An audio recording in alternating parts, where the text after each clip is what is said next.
Okay. Here we are again. Don't know what was with the deep sigh there. Hasn't been a rough day in particular. It's getting warmer though. I can actually walk around in my apartment barefoot. The floors in the winter usually are so cold in this apartment that it's hard to walk around with anything on other than basically shoes and socks, but I can walk around barefoot now, so the times they are changing. Of course, I remember I got in here last year and it was like 80 something, almost 90 out every day, and I was definitely walking around with barefoot back then. I could barely keep this room cool enough for me to not be dying and sweating all the time, so that probably means that pretty soon it's going to be that time. I just remember things being more gradual when I was younger. Maybe I just didn't notice it as much then, or maybe, I don't know, I mean, climate change, but, you know. So. Yeah, no, I guess it just affects me more now than it used to. I'll tell you what was affecting me more was my arthritis hasn't been so much the past few days, but earlier this week it was like, what the hell is wrong with you? I haven't even used my left wrist all that much I wasn't writing an essay by hand or something like that. I wasn't doing anything that was ridiculous. It's like, why are you acting up so bad? I mean, it rained the one day, and from what I understand, arthritic people have issues with the pain spiking when it rains. I should really look up why that happens. It probably has something to do with the way the moisture interacts with the ligaments and everything in there. I don't know. I'm not a biologist. Gonna have to study some biology this summer, though. Taking anatomy and physiology in the fall, and I've heard horror stories about that class, so... I don't know, though. I already met with the head of the biology department at my school and the professor that's going to be teaching A&P. And they said, yeah, it's not too bad. There's some memorization, but it's not too bad. I mean, granted, they probably have taught the class for a while, so it's probably like second nature to them, but I'll make it work. For now, instead of worrying about the anatomy and physiology of the human body, you know, outside of the fact that I need water to keep my blood circulating so I can properly play the video game, let's worry about the anatomy and physiology of this video game, specifically how many anatomies and physiologies I'm going to need to disassemble in order to get up to the first Bell of Awakening. So let's go do that.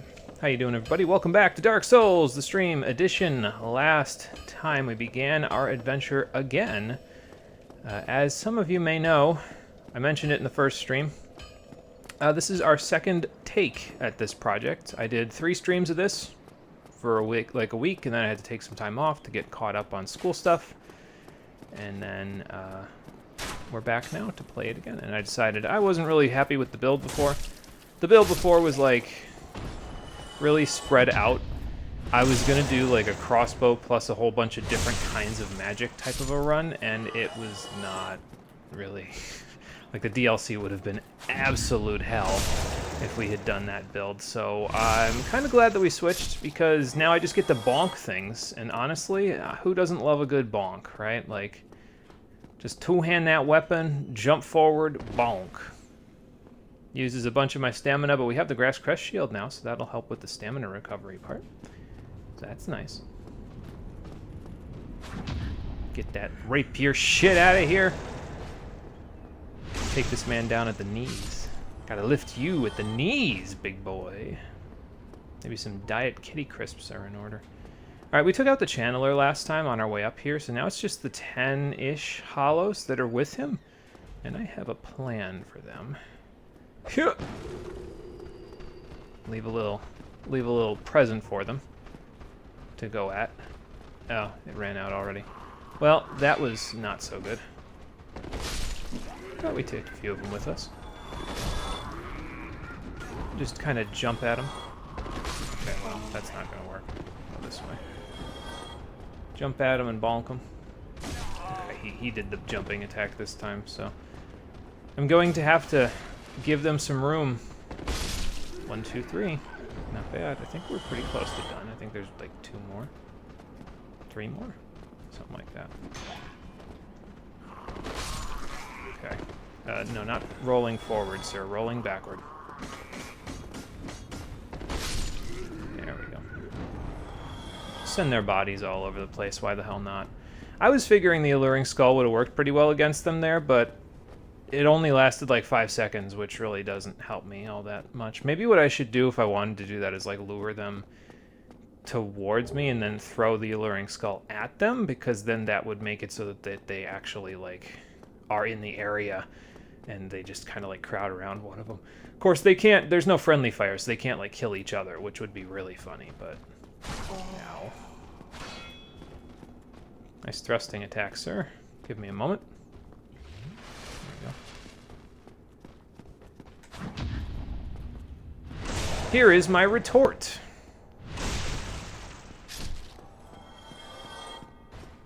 Alright, so we could go up, back in that direction. But before we do that, there's a couple of goodies to grab over here, so we're going to go grab them. And then after we grab them, we will head up to confront the boss right in front of the first Bell of Awakening. After I take whatever beef jerky here has to offer, which is a humanity. Okay. Got enough of those in my inventory currently. I like to have one just hanging around in my top left corner there. But, you know, having a few extra never hurts in case I lose them. Oh, look, a jail cell. I wonder if we have the key. Oh, still human, are you? More or less. Then I am in luck. Could you help me? As you can see, I am stuck without recourse. Well, I was stuck without recourse before, but all I needed was a key. Thank you. Yes, sincerely. I am Knight Lautrec of Carim. I truly appreciate this, and I guarantee a reward. Only later. Yeah, that's fine. I mean, you're in a jail cell. Can't imagine you'd have all your good effects on you, so you go get those. And meet us down at Firelink Shrine. It's down the elevator shortcut. As for me, I have a boss to confront, so I will catch you later, sir. Now, if you're human, which, I mean, I could go back to the bonfire and reverse hollowing and become human, but then I'd have to kill these guys again, so I'm kind of like, I won't bother with that. If you're human, though, if you go up here, you should start to see some summon signs up here that are from NPCs. If you free Lautrec, his summon sign, I think, is up here as well, but you'll also see Solaire's summon sign up here, which is this yellow color. I think it's right up near the top of the steps here. And they can be helpful in the next fight, but just be careful, because when you summon an ally to help you with a boss, the boss gains HP according to how many summons you have with you. I think you can have up to 2 summons, if I remember correctly. So like a total of 3 people in your party, quote unquote. But I'm not 100% sure about that, so... We shall see. Do I want to equip this? I don't think I want to equip it. I think I just kind of want to like walk in, use it, and then trigger the cutscene. Because the cutscene doesn't trigger until you walk in and you walk a little further. So I think I'll do that. And then go from there. I don't know if it's really necessary because, I mean, we've got a +5 weapon with some good strength, but I'm going to do it anyway just for the hell of it. Why not? Just, you know, use this to smash the boss that's here with this barbed nail blunt stick that I have. And see how it all goes.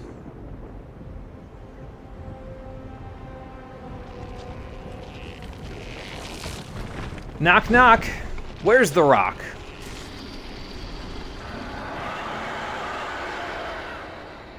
About to smell what the rock is cooking.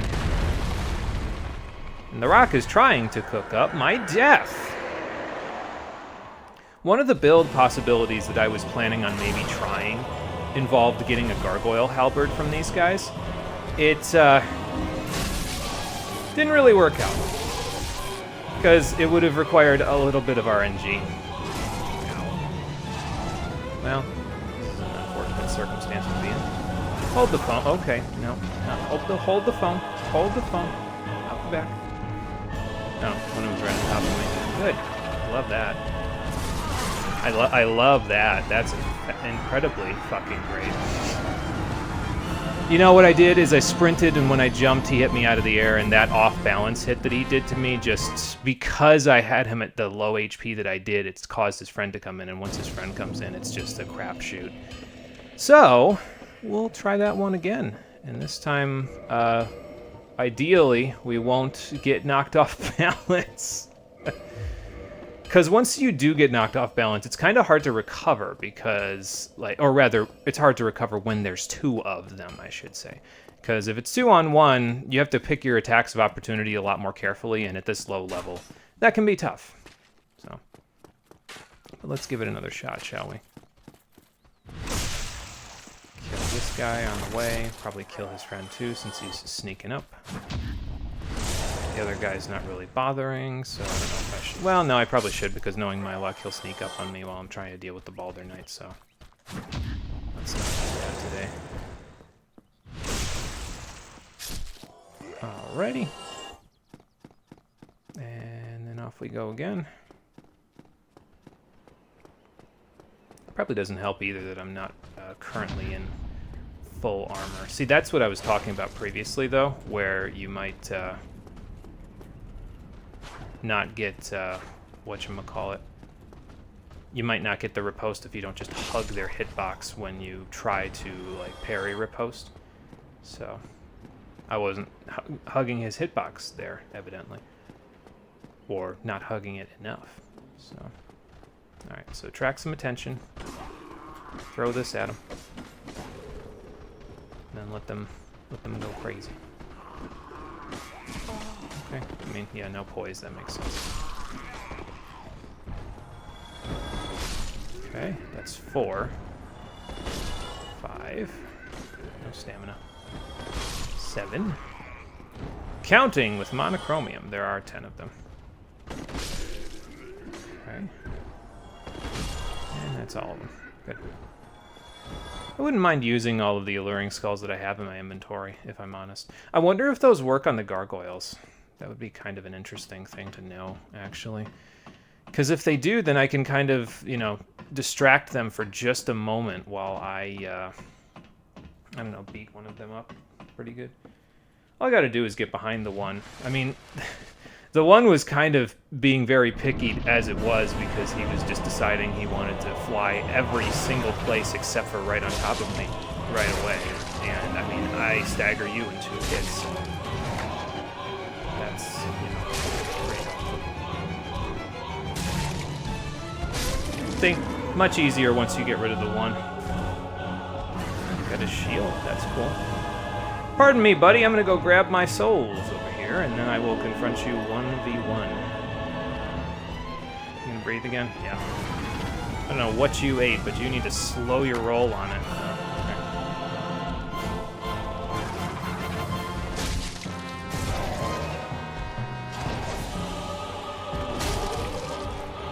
And goodbye.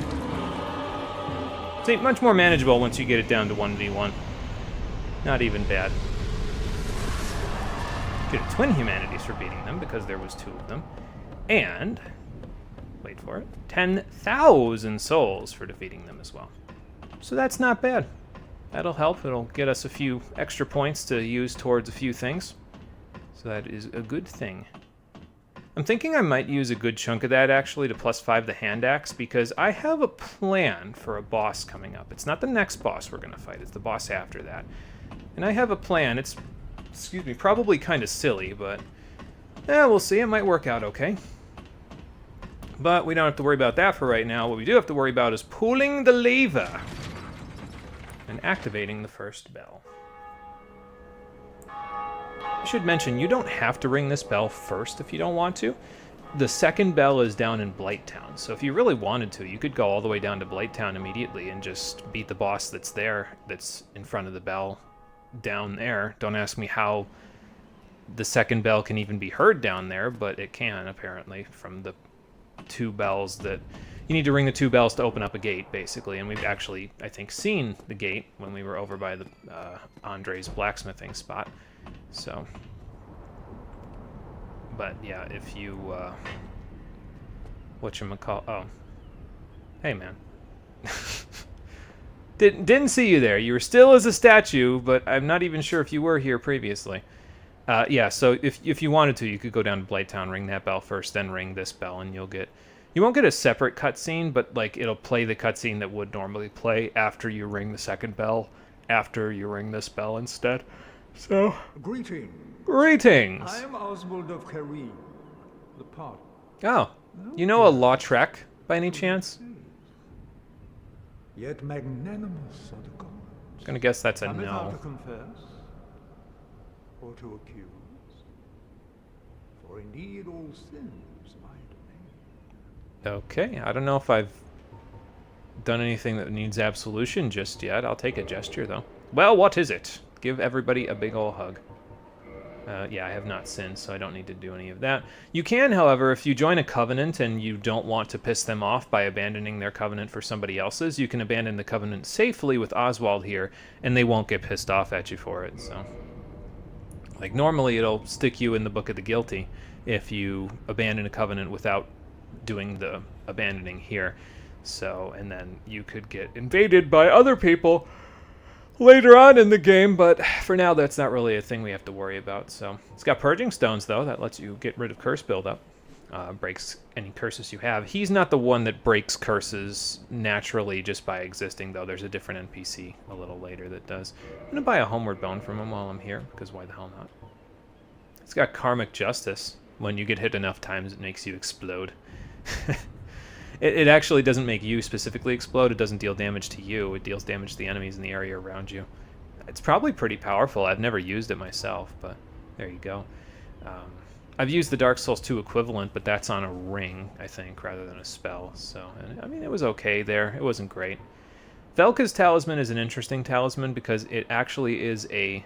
Normally, talismans are used for faith, but it scales with intelligence. So I guess if you're doing an intelligence and faith build, this would be not a bad idea to hang around with. I think there's an equivalent staff that's the similar way where it scales with faith, so... I don't know how good the scaling is versus some of the other stuff, but there you go. You can buy Rings of Sacrifice from him here. Also, Bleed and Poison Bite rings, which might come in handy in certain situations. I can think of a few cases where the Poison Bite ring can come in handy, and one very specific case of a build where the Blood Bite ring can come in handy, but neither of the above really apply to us, so I'll just take the Homeward Bone and run. Thou art welcome any time. It is only human to commit a sin. Still can't get enough of his evil laugh, I'll tell you what. He's been working on that one. Alright, so we have 11,000 souls, a little more then. I'd like to level up again, but I think what I'd actually like to do a little bit more... We've got a bunch of materials to smith the composite bow up to +5, so I definitely want to do that before we even consider leveling up. But I think I might also just want to buy a few more Titanite shards and get the hand axe up to +5, because... There's a very, I think I was talking about before the boss fight, but there's a very specific instance where I can see myself actually using the hand axe coming up in, not the next boss fight, but the boss fight after the next boss fight, so. Just, you know, carry all the bodies with me as I move around the area. Actually, I'm going to go to Andre in just a moment. First thing I'm going to do is I'm going to go back down here because I told Lautrec to meet me at Firelink, so let's go to Firelink, and then after we're done there, we'll go from there. I forgot this the last time I played through the game, so I want to make sure I take care of it this time. I mean, I'm probably, if I'm honest, I'm probably still going to do the little correction that I did last time in order to fix this little flub, but we won't have to worry about it then, you know? So.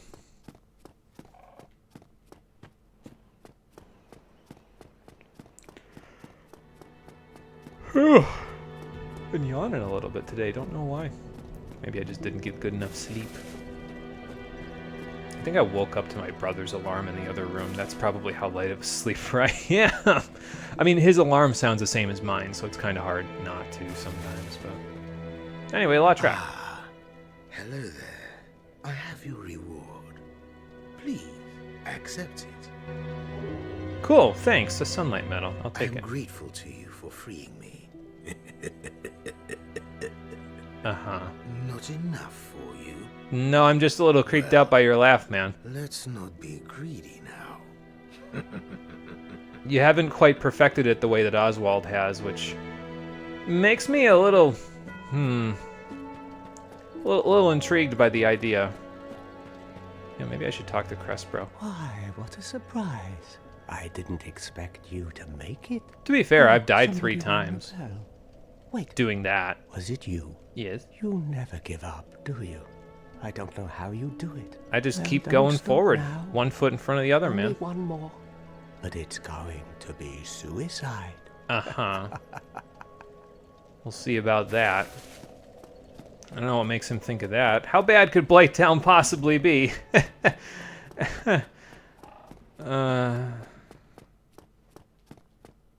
You know, I wonder if I should fix my gestures a little bit here. We don't really need Beacon to be there specifically. As a matter of fact, I'd probably stick... well, what is it here? Because it's the first one that we would probably use there. And then... I guess Bow can go there, Wave can go there, because we'll have reason to do that stuff. We won't need Point Up, I don't think, ever, so... I don't know. I'm probably only ever going to use, like, I might use Well, What Is It when we start the episode, Bow and Wave at the end, but that's only if I remember to even do that. Sometimes I forget. Just not really something I'm used to using, that's all. So, if I forget, then I forget, and if I don't, then I don't. I'm just trying to see if I can see any other embellishments that the Undead Merchant made to this club. Yeah, it looks pretty much like he took the regular old club and he did a little woodworking and then just hammered some nails to it. Which, I mean, to be fair, so far, it's been pretty effective. I'm not going to knock the craftsmanship if the capacity of the weapon for violence has been pretty good. Like, why knock it if it's been, you know, this kind of good.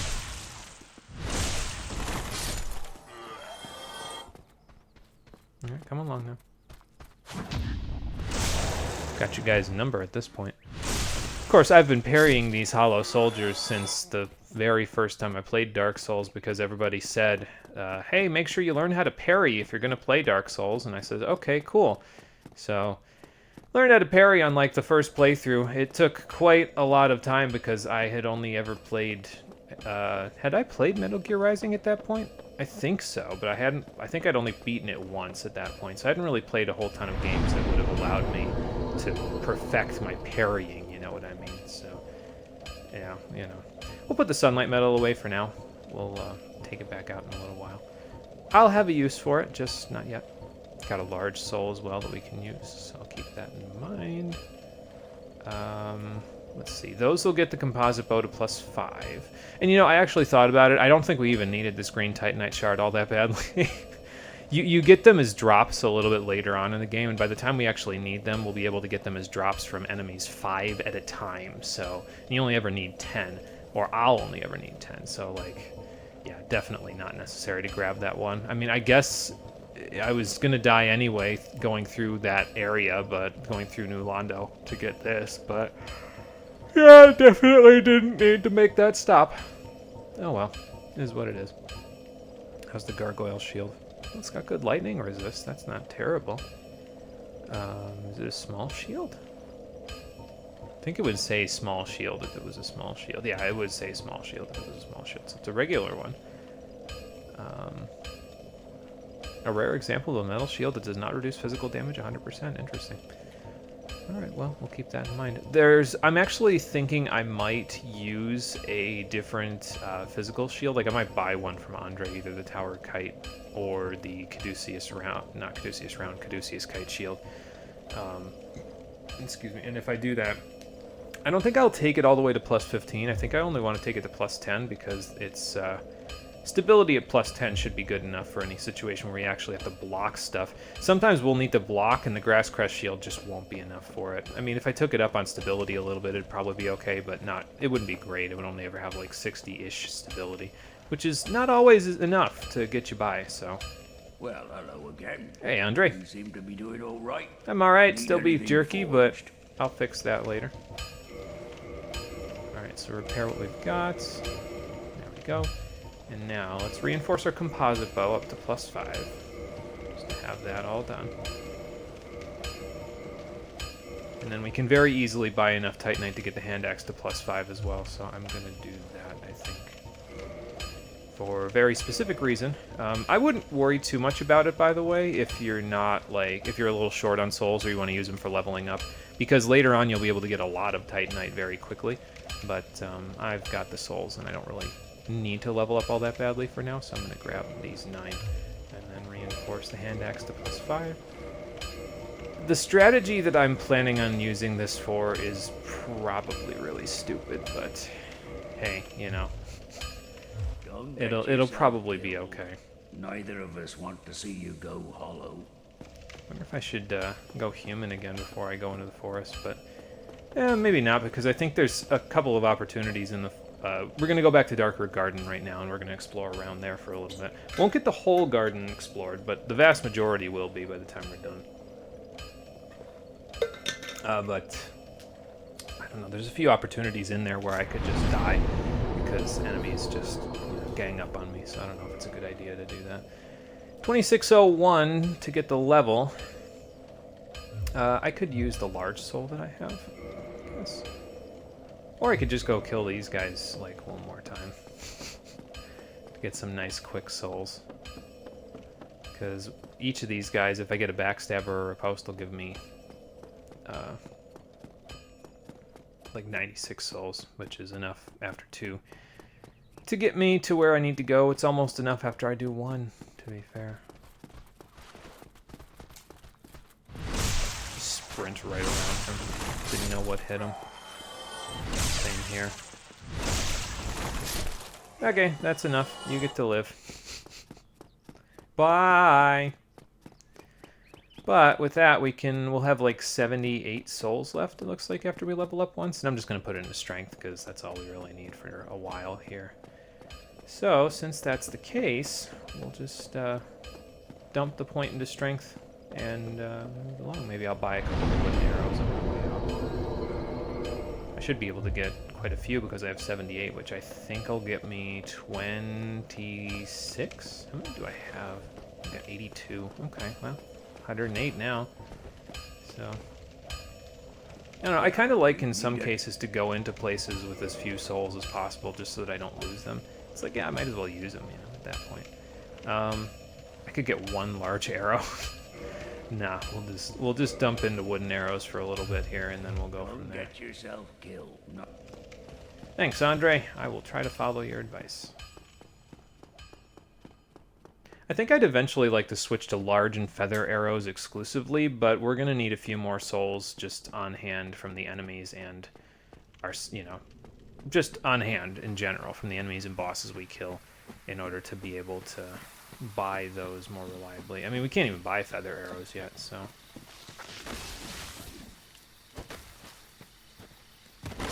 My man thought he could wall cliff or something. Nice purple moss clump, though. That cures poison, so that's probably the most useful one. There's another type of purple moss clump that's also very useful, and I'd like to get at least one of those if I can. But I might not be able to. We'll see. The purple ones are nice, though. I'll take them. So we went down that way before into Darkroot Basin, down there. Instead of going that way this time, we're just going to go this way and see what we can find on this side of the garden. Won't be a basin, but it'll be something else. I know there's a guy up there, but I wonder if I just do this first. There's another guy right there that could attack you, but obviously it's not going to happen now.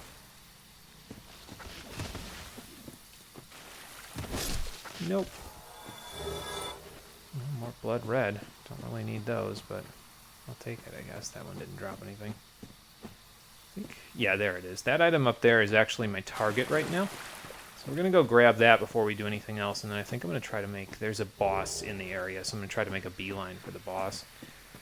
There's a bunch of items to pick up and a bonfire in the area that I will go show, but I think because we're going to kind of work our way back towards the basin, I think it might be more worth it to try to just make a beeline for the boss first and then pick up the items.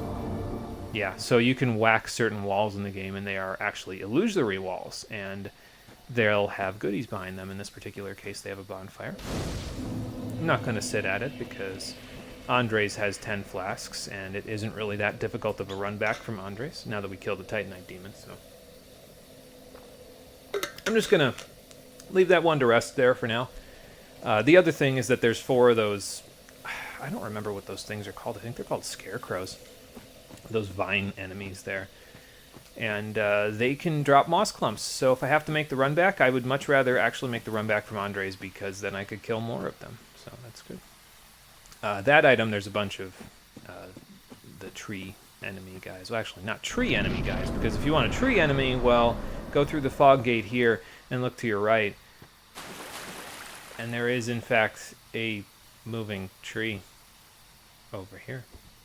I have a hand axe, but I can chop with a blunt stick as well. Goodbye. Yes, so some of the trees are enemies. I don't even know how that works, but sure, why not? I don't really have to keep doing all these jumping attacks, you know, but there's some frogs question mark in the area, and they will provide you with green blossom when they die. That's kind of nice. Green blossom is kind of like the grass crest shield. It increases your stamina recovery. Sorry, I still get a kick out of this guy fucking carouseling his way through here. Just keep spinning. There is no need to be upset. You can live, sir. You're a laugh and a half. Yeah, so green blossom works like the grass crest shield, but it actually stacks with it, so you could use both if you so choose. I believe the green blossom, not grass crest. Grass crest is forever. Green blossom lasts 60 seconds. So, ooh, we've got company. Wonder how weak they are to thrusting attacks. Weak enough. 3 arrows. Get rid of my heavy ones, my large ones. There you go. Ooh, well, it's a good thing I had 5. Gotta watch with these guys, too. They have a tendency to fall through the floor. I don't know if it's just the way that their bodies are or what. Get off of me. Jesus. Go away. Yeah, they have a tendency to fall through the floor sometimes, so...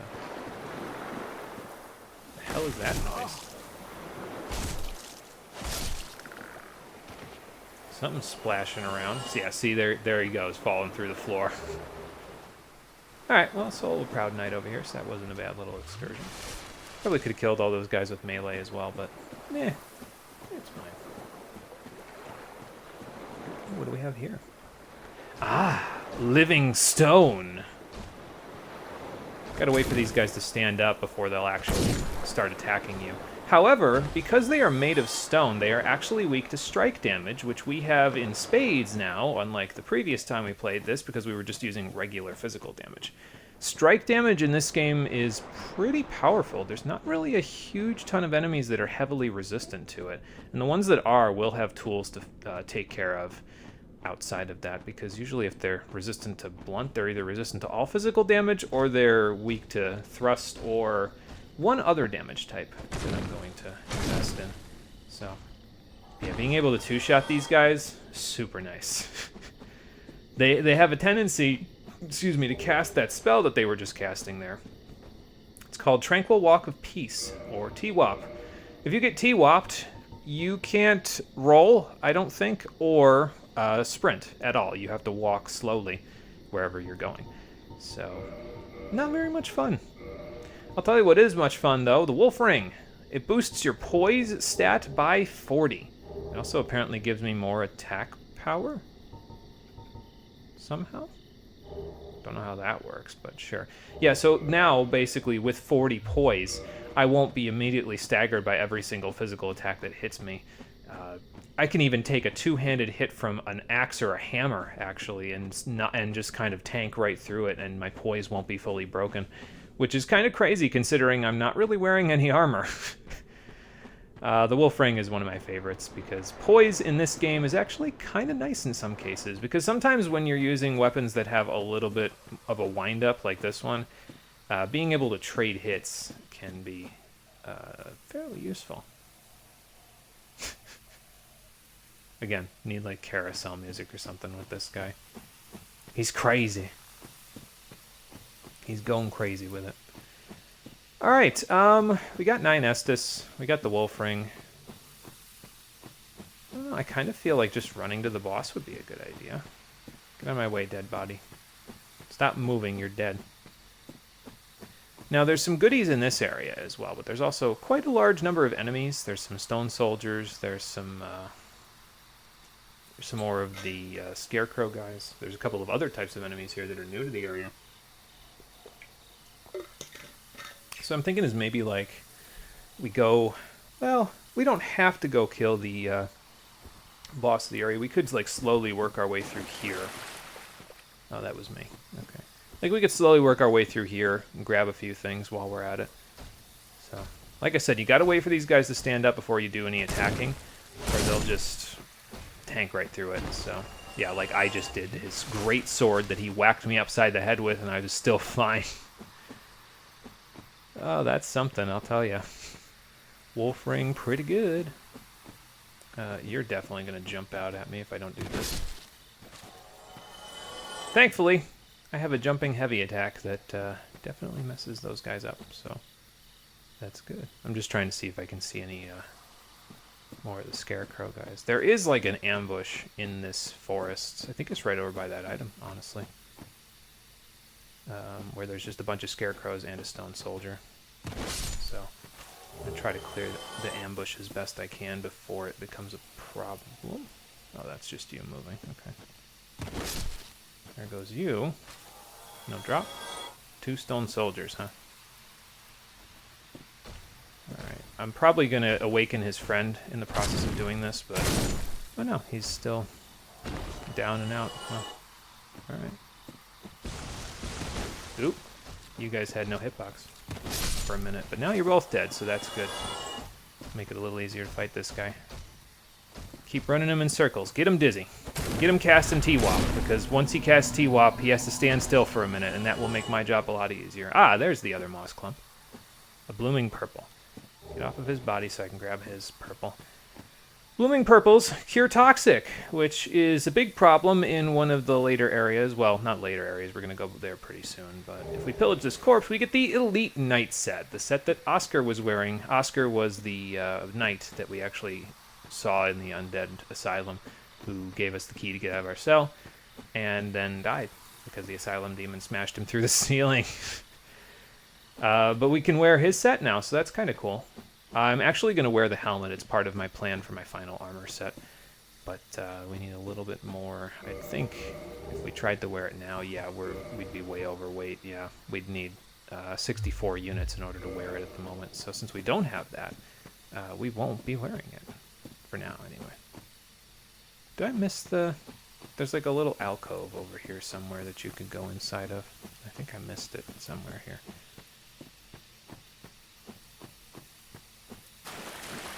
That's the way out. If you follow the lights here, it'll actually take you right to where the boss is. So yeah, here's the alcove. But be careful going in here. It's not what you think it is in here. Those are not vines. Those are a snoot that needs booping.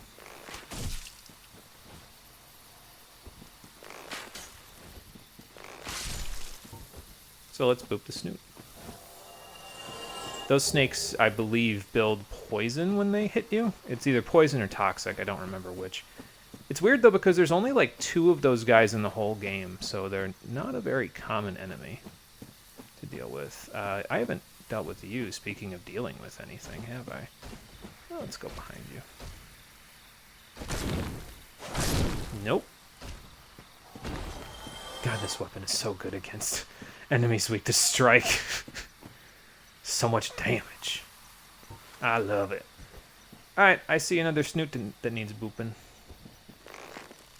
Feather arrows, by the way, their claim to fame is that they actually fly kind of straighter than other arrows. So normally the composite bow drops off really quickly. Like any arrows that are shot from it will drop a lot faster than other bows. But with feather arrows, you can almost reduce that problem down a little bit because they don't drop quite as much.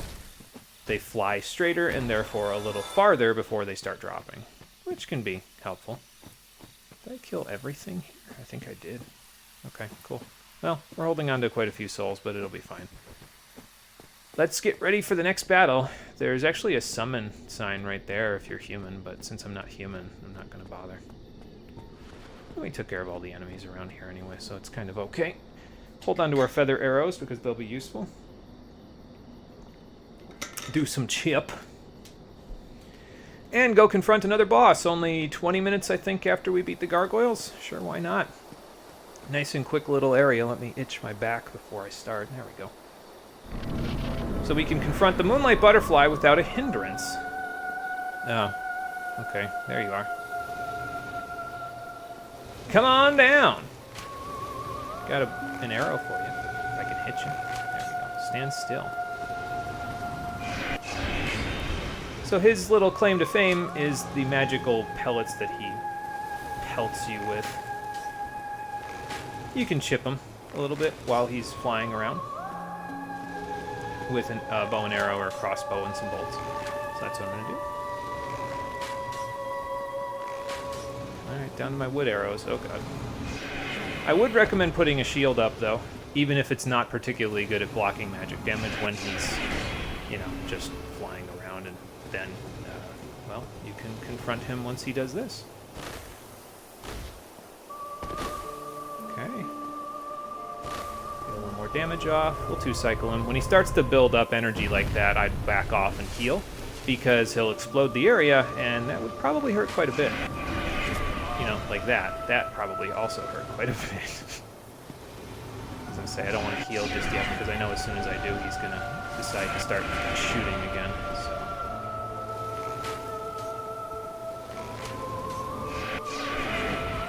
Good.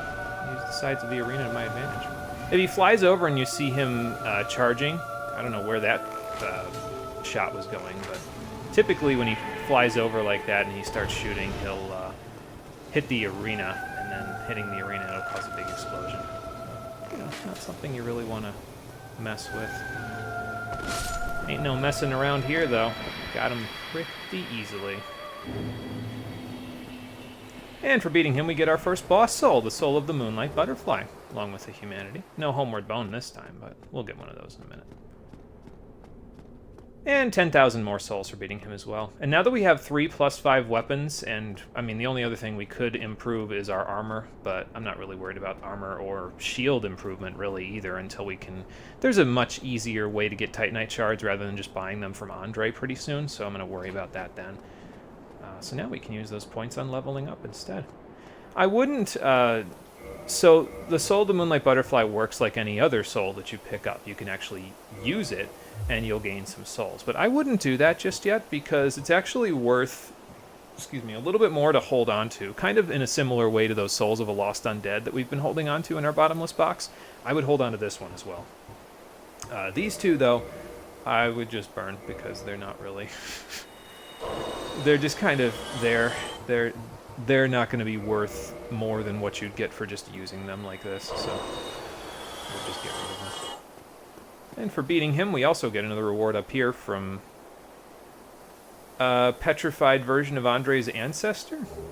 We get the Watchtower basement key up here, but also the Divine Ember and the Homeward Bone that we would have gotten from beating that boss normally. So that is cool.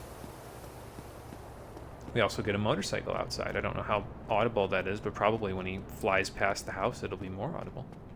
Oh, no, never mind. He actually didn't rev the engine as much as he usually does. Sometimes he'll rev it up pretty good, and he'll just kind of fly away down the street. And it's loud, but it is what it is. I'm not sure if I want to use the Homeward Bone at this point. I mean, we've got quite a few souls to hang on to, but we've only got like 3 other enemies to confront in the area of the garden before I can get to a bonfire that's relatively safe and use all these souls, so I'm not really super concerned. Matter of fact, I might trek it all the way back to Andre so I can give him the ember. Those embers can be given to different NPCs depending on the ember. Andre accepts the divine ember, but other NPCs will accept other embers. Like if you get an ember that has to deal with magic, Andre's not really... He's not really good with magic stuff, so he's not going to accept a magical ember. Same thing with fire. He's not really good with fire either, so you're going to need to find a different blacksmith to accept those types of embers. But regular old embers, so it's kind of hard to say because it's like, what do you mean fire? Aren't all the embers fire? Yeah, they have different magical affinities, so an ember that's got a magical affinity towards fire is not Andre's forte. Divine, though? Yeah, he's pretty good at that. I don't see you hanging out in the ground there. If you pick up the item, all three of them will try to attack you at once, so sometimes it's good to just dismantle them before you pick up the item. Although, after you pick up this item, if you've... Well, actually, not even if you've defeated them, but once you pick up this item, if you go rest at the bonfire that's over by that illusory wall that we hit up here, those guys will aggro to you as soon as you stand up from this bonfire from now on because you picked up the item. So... It almost makes this one a little unusable, if I'm honest. I'm not really a fan of it, because it's just kind of like, okay, well, now I can't... I mean, I can use it, but then I have to confront 3 enemies that I wouldn't normally have to confront because I'm in their aggro range when I stand up from it, so... It's fine, but it's not ideal. Now we can take a nice little jaunt through here. We already took care of all these guys, so we did the whole thing in one cycle, which is kind of nice. Take a little jog through the forest to get back to Andre. And then we're going back to the basin because there's a few things that we can do down there now that I'm going to attempt to do. So, guy's been swaying in the breeze this whole time since I beat him. That's cool. I guess. Alright, back to the parish. No reinforcements for Andre to do, although actually I could have him reinforce one thing since I've got the material for it at the moment. I'm not sure if it's worth it, but I might as well try it. Why not? I've got the green Titanite shard and we have the divine ember. So. My, that's a rare ember you have there. Yes, it is. Andre, did you stop talking? You okay? Andre? Might you consider leaving that with me? Okay, his dialogue just didn't trip. Divine weapons with a flame such as that. I've heard there's a few little glitches with the remastered version. Here you go. Well, thanks for that. No problem. You made a fine decision. You soon shall see. I'm sure I will. So now, if you actually go to modify equipment, there's a new menu available here. So you could just, basically if you go to this menu, it lets you recycle the item to a lower value. But if you go to this menu here, this is the Divine Ember menu. And if you have green Titanite shards, you can actually change a +5 weapon into a divine variation on that weapon, which adds magic damage, and also adds the, well, it adds magic damage, faith scaling, and also adds the ability to hurt undead enemies with it. So like if you're fighting skeletons and stuff like that, it deals additional, I don't know if it deals additional damage to them, but it has an additional modifier because of the fact that they're undead. So, and actually that is what I'm going to use the hand axe for. We're going to make the hand axe divine over the course of the playthrough. So I'm going to make it a divine hand axe normal. We don't make it +1 yet, but effectively you need the same amount of green Titanite shards as you did regular Titanite shards to get the divine weapon +0 to +5. So you're going to need 9 green Titanite, 10 total, because you need 1 to transform it to divine, and then 9 more in order to get it to +5. So the hand axe will be our divine weapon for the playthrough. You don't have to do this, by the way, because there's a much easier way to get a divine weapon later on that I'll demonstrate, but I'd rather use the hand axe for that. It's a little faster than the other one, so. Is there anything I want to buy while I'm here? I don't think so. I guess I could buy some large arrows, but I'm not really keen on that. I'll buy 2 wooden arrows just to get up to 100. That should be good for now. Let me repair 2 while I'm here. Didn't really get hit all that much either, because my armor didn't get to see you go hollow. degraded in the process of going here. So that's cool. Any other items on my walk back here? Yeah, large soul of the Nameless Soldier. Use that up. We'll stick the Soul of the Moonlight Butterfly in my bottomless box, and then we'll go from there. Do some leveling up. Let's see. I'm going to keep the green blossom in my inventory as well, just because it's, I mean, it can be useful. There's certain situations where I might want to use it on top of the grass crest shield, so we'll see about it. We'll see when I want to do so. Still got an alluring skull. I'm going to have to figure out what I'm going to do with that last one. We'll see. Put that one away. Honestly, I might put the twin humanities away as well, but I kind of want to hold on to all my humanity on this playthrough. There's a very specific reason why, and I'll talk about it when we get to that point, but for now, no real reason, just gonna hold on to it. We got the Partisan, by the way, as well, while we were down there. It's a pretty decent spear. It's, I think it's got, like, B or A scaling and dexterity once you level it all the way up. And we can use it because we have enough strength and dex, but I'm not too worried about the Partisan. I may have another use for it in a different game later on in the series, so we'll cross that bridge when we come to it at that point. So until then, we'll just let it hang out in the box with everything else. And we got the Elite Knight set. I'm going to hold on to the helmet because I'm actually planning on using the helmet, but again, we don't have enough item equip limit at the moment to really make good use of it. So I'll hold on to the helmet, but I'm not going to use it for now. So. And as for all this, well, we've still got the... We can put away the red tear stone for now. We don't really need that anymore. So, alright, time to level up. Do I reverse hollowing now? Nah, because there's a distinct possibility that the next boss we're going to fight could kill me, so I think I'd rather just hold the 2 humanity and just go from there. So I'll stay beef jerky for now. So, alright, strength to go. Oh baby, 21 strength! We are almost done with our strength. We only need 6 more levels, and I can actually get one of those levels very quickly by just going and killing a couple more enemies. Which we'll go do, because there's a few more enemies on my way to my next destination, so we'll have a good few souls once we get there. But my next destination, by the way, the gate that I was talking about before that's not open until you ring both bells is that gate over there. So, but we'll worry about that once we actually get all of the bell ringing done. We need to ring one more bell. And before we can ring one more bell, we need to go a couple more areas. We haven't gone to Lower Undead Burg yet, and we haven't gone to the area that is right after the Lower Undead Burg. We have been to Blighttown, where the second bell is, but there's a couple of other areas we can confront before we go there, too. So, alright, strength value is through the roof. Let's see what kind of damage we've got going on here, because these guys have respawned. 170 damage. That's almost a one-shot on these guys without even doing a jumping attack. That's very nice. Definitely help with a few other things here that we need to fight along the way. Can I one-handed jumping attack you and kill you? Nope. Okay, that's fine. We're still pretty close. So. Alright, now, as for the Watchtower basement key that we just got, let's see, right here. Basement of Watchtower in Undead Burg. The basement of the Watchtower forms a stone cell. There are rumors of Hero turned hollow who was locked away by a dear friend. For his own good, of course. Why not? Don't know who the dear friend is, but I don't think that the guy that was locked in there is going to be too happy about the fact that he was locked in there. So us going in there is probably a mad dash, but, you know, sometimes you gotta make a mad dash. See, if I wasn't holding on to all these souls, I'd probably go and try to grab one of the items down in the basin there. We've seen it. It's over there. We've actually, that little section of map over there that's a little lighter than the rest, it's not just the map not loading. It's actually a lake that's in the basin here, which is why it's called a basin, because there's a body of water here. Who knew? But, yeah, there's actually an item down there that I'd like to go grab that will complement the Elite Knight helmet that we just got. But it's kind of a rough run, especially if you've got a bunch of souls just hanging around in your inventory, so we'll see.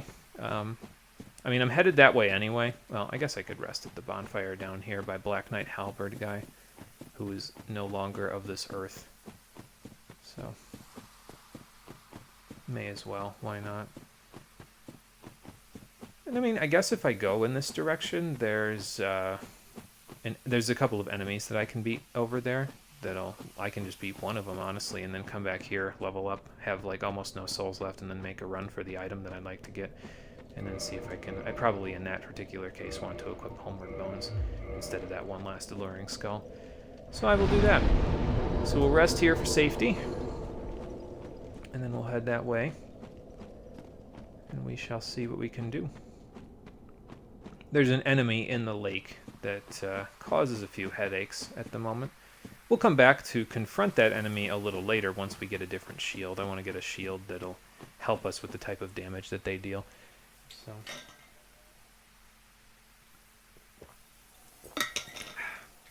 you know, I had a thought about this, right? Excuse me, one thing that got erased when I deleted the other Dark Souls videos is that I talked about maybe potentially redoing my Demon Souls stream, because we played Demon Souls, we played it on the PS3 right before the PvP servers were shut down, and I tried to do some PvP, but nobody was doing any PvP in the area, and I don't know, I wasn't a big fan of the playthrough. We used kind of a meta build, we used the Blue Blood Sword. So, I don't know, it just didn't really trip my trigger quite as well, at least not in hindsight. And, I mean, there's a PS5 remake of Demon Souls available, so that wouldn't be a bad idea to maybe do something with, but I don't know. I'm kicking the idea around, but I also thought about that, and I says, you know, there's HP regen rings in Demon Souls, and if I'm standing around drinking water at any point, that means that we'll get to take advantage of the passive regen while I'm just, you know, drinking water, looking at chat. It's like, oh, hey, I have 100 more HP than I did a minute ago. Oh, God. I can't believe I dodged that. Alright, I'm susceptible to being attacked at the moment by the big guy, so in the background. These two don't seem to know what the hell they're doing, so that's cool. That's also cool. It's not like Nimble. Okay, maybe not. Okay, get the hell out. I think I can one more hit on this guy and he's dead. Yeah. And that gets us enough souls to do the level up, so that's good. I'll do that real quick. The splashing that you hear in the background is actually the water projectiles that the guy in the lake is shooting at us.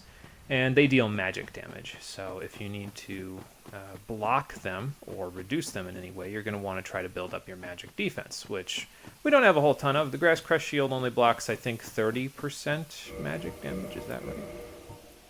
42, actually, so that's a little better than I thought it was, but still not a huge chunk. It's not even half of the magic damage, and that's assuming that I even have the stability on the Grass Crest Shield to block one of those projectiles. I might not, so as a result of that, I wouldn't recommend using it as a beat stick to block an attack from that guy. Oh, good. One more soul than I needed. Perfect. We will go into the next section with exactly one soul. Well, that's pretty easy to lose. I mean, 2 humanity kind of sucks, but it's all soft humanity. I haven't even used any of my regular humanity yet, so that'll be fine. If we lose it, we lose it. I'm going to try not to, but if we do, we do. So there's another item up here that we can grab on the way to actually fighting, quote-unquote, fighting the guy that's in the lake. There's a whole bunch of those crystal soldiers that we two-shotted over here as well. The one that we killed respawned, but that's fine. You know, it is what it is. And actually, the projectiles, the water projectiles, can kill the crystal soldiers if you get them hit by them, so it's kind of fun. Is he shooting at me here? No, it doesn't look like it. So as a result of that, maybe let's just beat this guy up. Ooh, that was a nice hit. Bye. Oh, look, another challenger has come to play. I don't know if I should have done that. It worked out.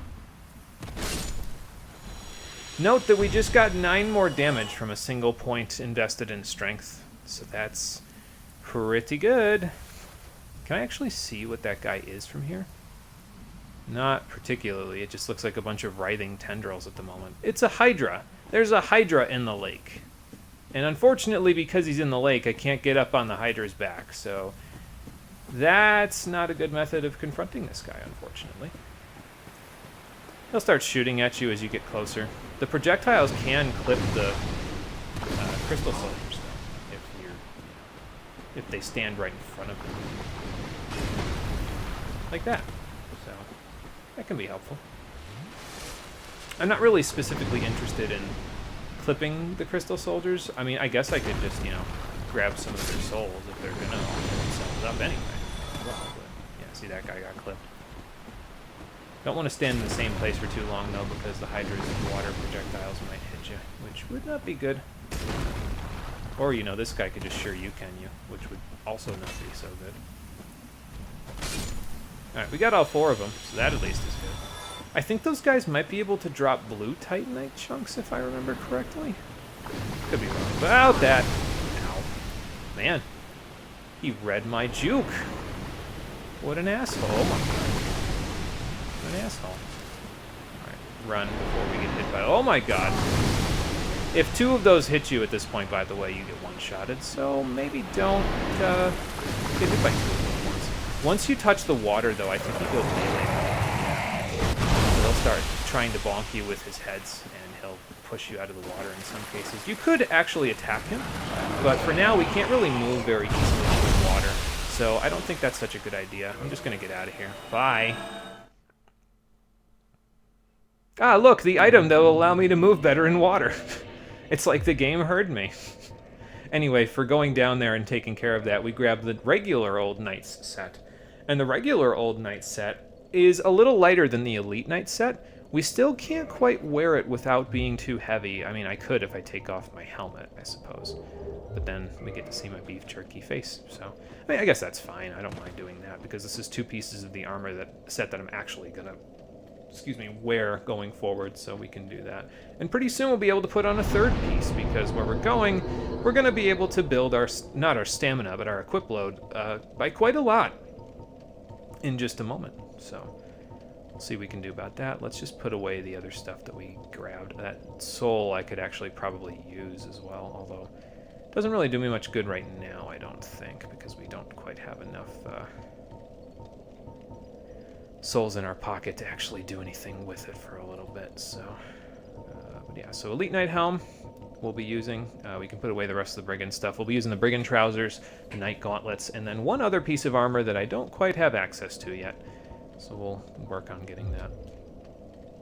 But for now, let's go in a similar direction to where we just went, but instead of actually confronting the Crystal Soldiers down by the Hydra, we will run right past where the Hydra is, and then go to use the key, the Watchtower basement key, on the Watchtower basement door. And as you'll see when we go there, that will conveniently wrap us all the way around to a place that we need to go next anyway, in order to get our next set of items. Although there isn't really a huge chunk of items that I actually need inside of the area that we're going to go there, but yeah, there's a few items. So one in particular that's very nice to have, so we'll see what we can do about that. Either way, for now, let's just go this way. One of the Crystal Soldiers might see me, but that's okay. He can't get in this door anyway, he's too big. Too much rock. Too much mineral deposits on his body. He's got too much calcium in his diet. Gonna need to watch himself. Check himself before he wrecks himself. Speaking of which.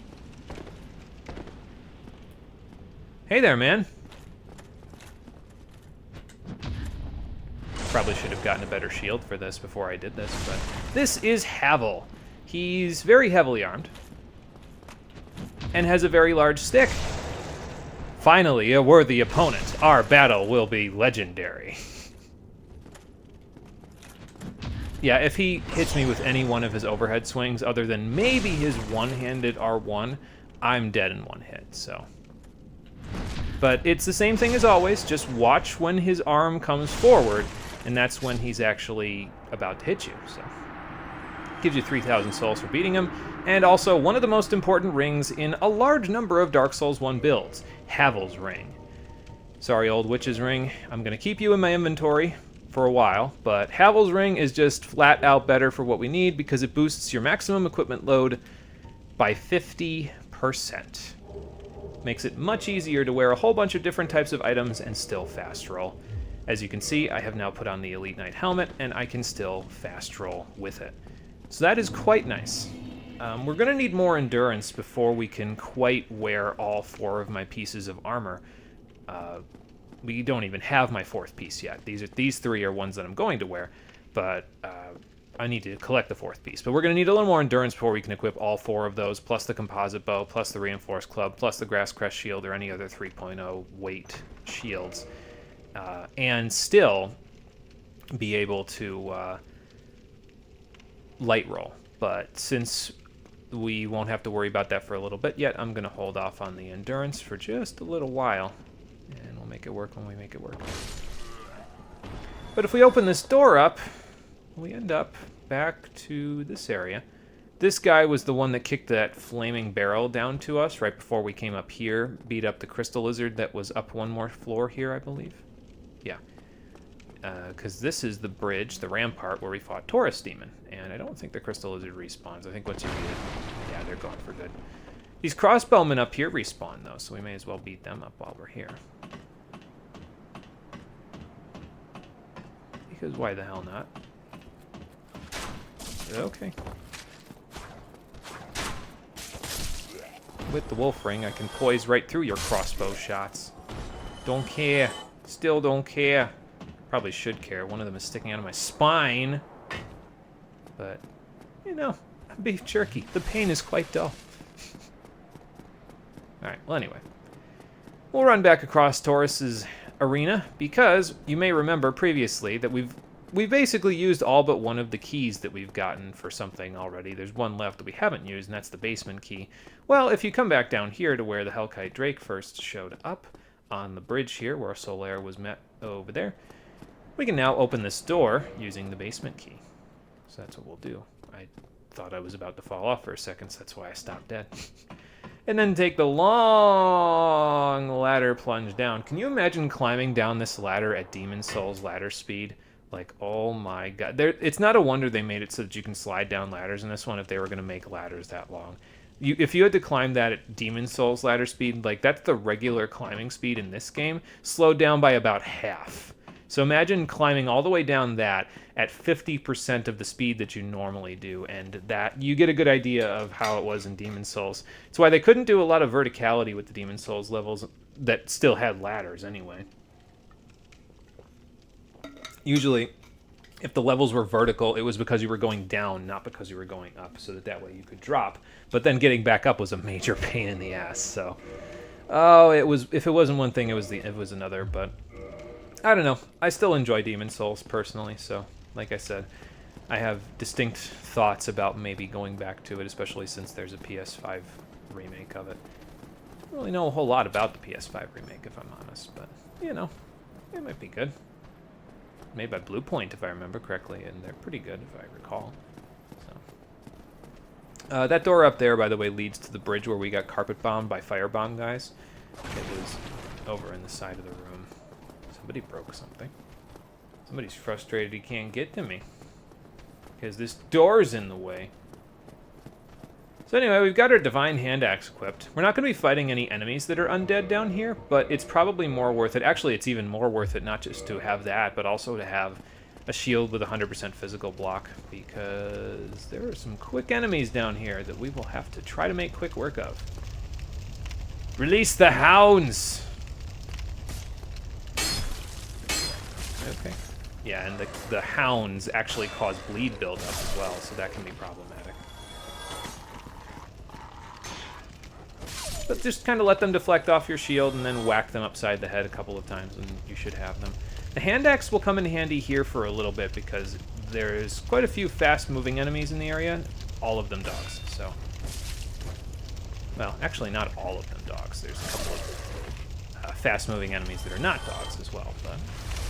We'll see what we can do about all of them as we go. I'm going to keep the hand axe on, though, because it's decently worthwhile.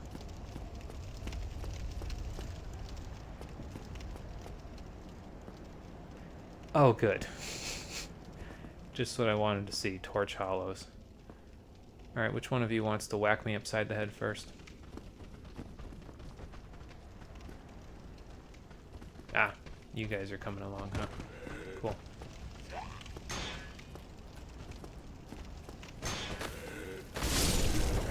Okay, well, we took a hit, but we got rid of both of them, so at least that's good.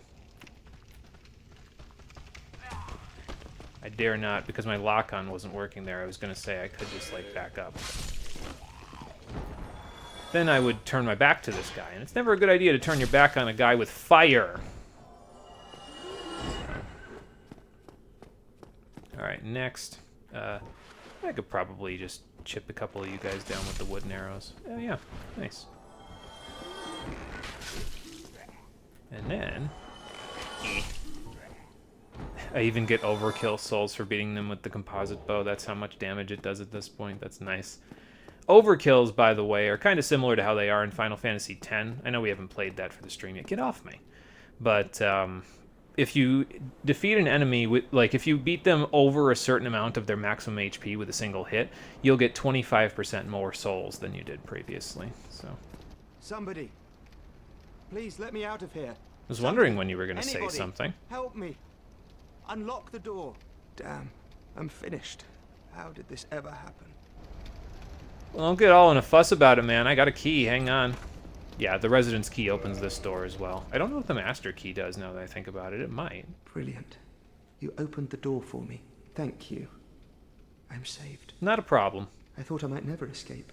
I am Griggs of Vinheim, a sorcerer of the school. Oh, okay. I am much obliged for your assistance. Thanks to you, I may now resume my travels. Well, just be careful if you're gonna travel, because this place seems pretty dangerous with all the dogs and stuff. Oh, hello. I'm fine. I will rest a while, then return to Firelink Shrine. Okay. I have my sorcery. And I will be more cautious next time. Yeah. Besides, I have an important task at hand. Alright, well, I know better than to pry about that. I'll just break this barrel collection to get beef jerky.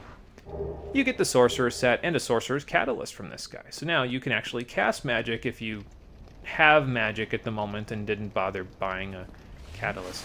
Although I don't know how you would do that, because like there is a vendor that you can purchase magic from right at the moment, but you also wouldn't be able to use the magic until you bought a Catalyst. So I mean, I guess you could buy the magic and then wait till now to use it by just waiting until you can get the Catalyst. I don't know. Either way.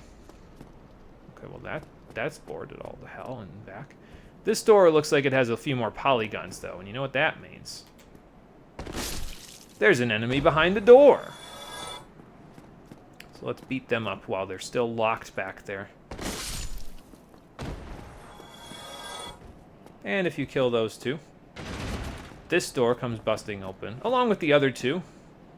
And wait for it. Oh, wow. You're teleporting almost as much as the dogs from Dark Souls 3. It's a no small feat, my friend.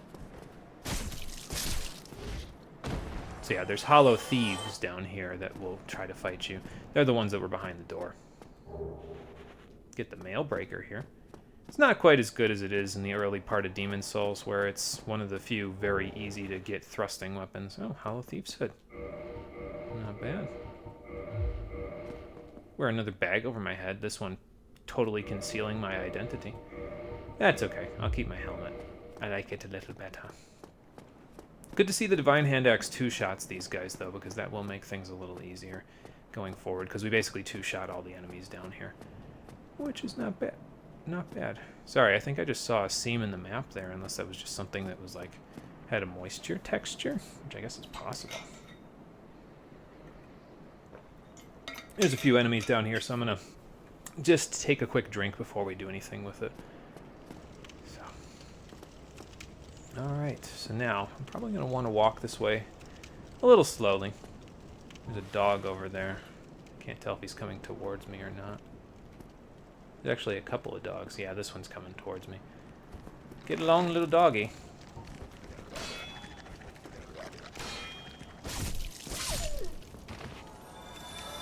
I was going to shoot him, but as soon as he saw that I was teeing him up with my bow, he was like, okay, now I'm going to run at you. I wonder if I can get... There's a second dog down there. I wonder if I can get him to, like, check where what this arrow is causing in terms of a disturbance. Like, maybe he'll walk towards the sound? No? Okay. Well, I tried. Which means we have to let these guys kick the door down like they're Leon from Resident Evil 4.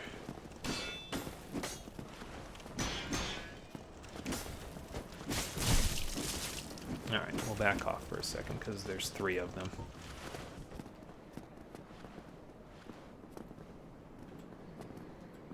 Go on, drop your shield. I know you want to. I mean, if you're not gonna, I'm just gonna... Okay, there we go. Took a hit, but we're okay for now.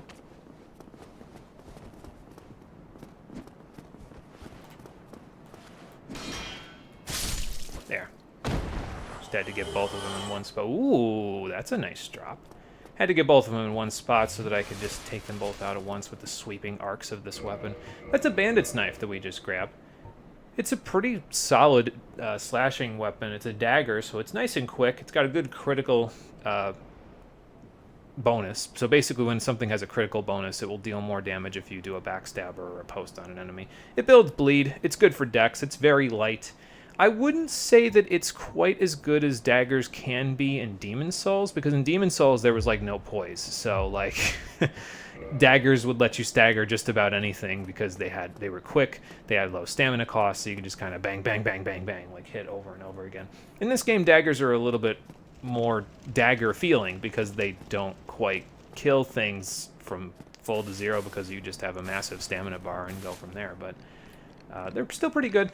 That one especially, I would say, is pretty good because it, whatchamacallit, it can build bleed up, so if an enemy can bleed, it's pretty solid for that purpose.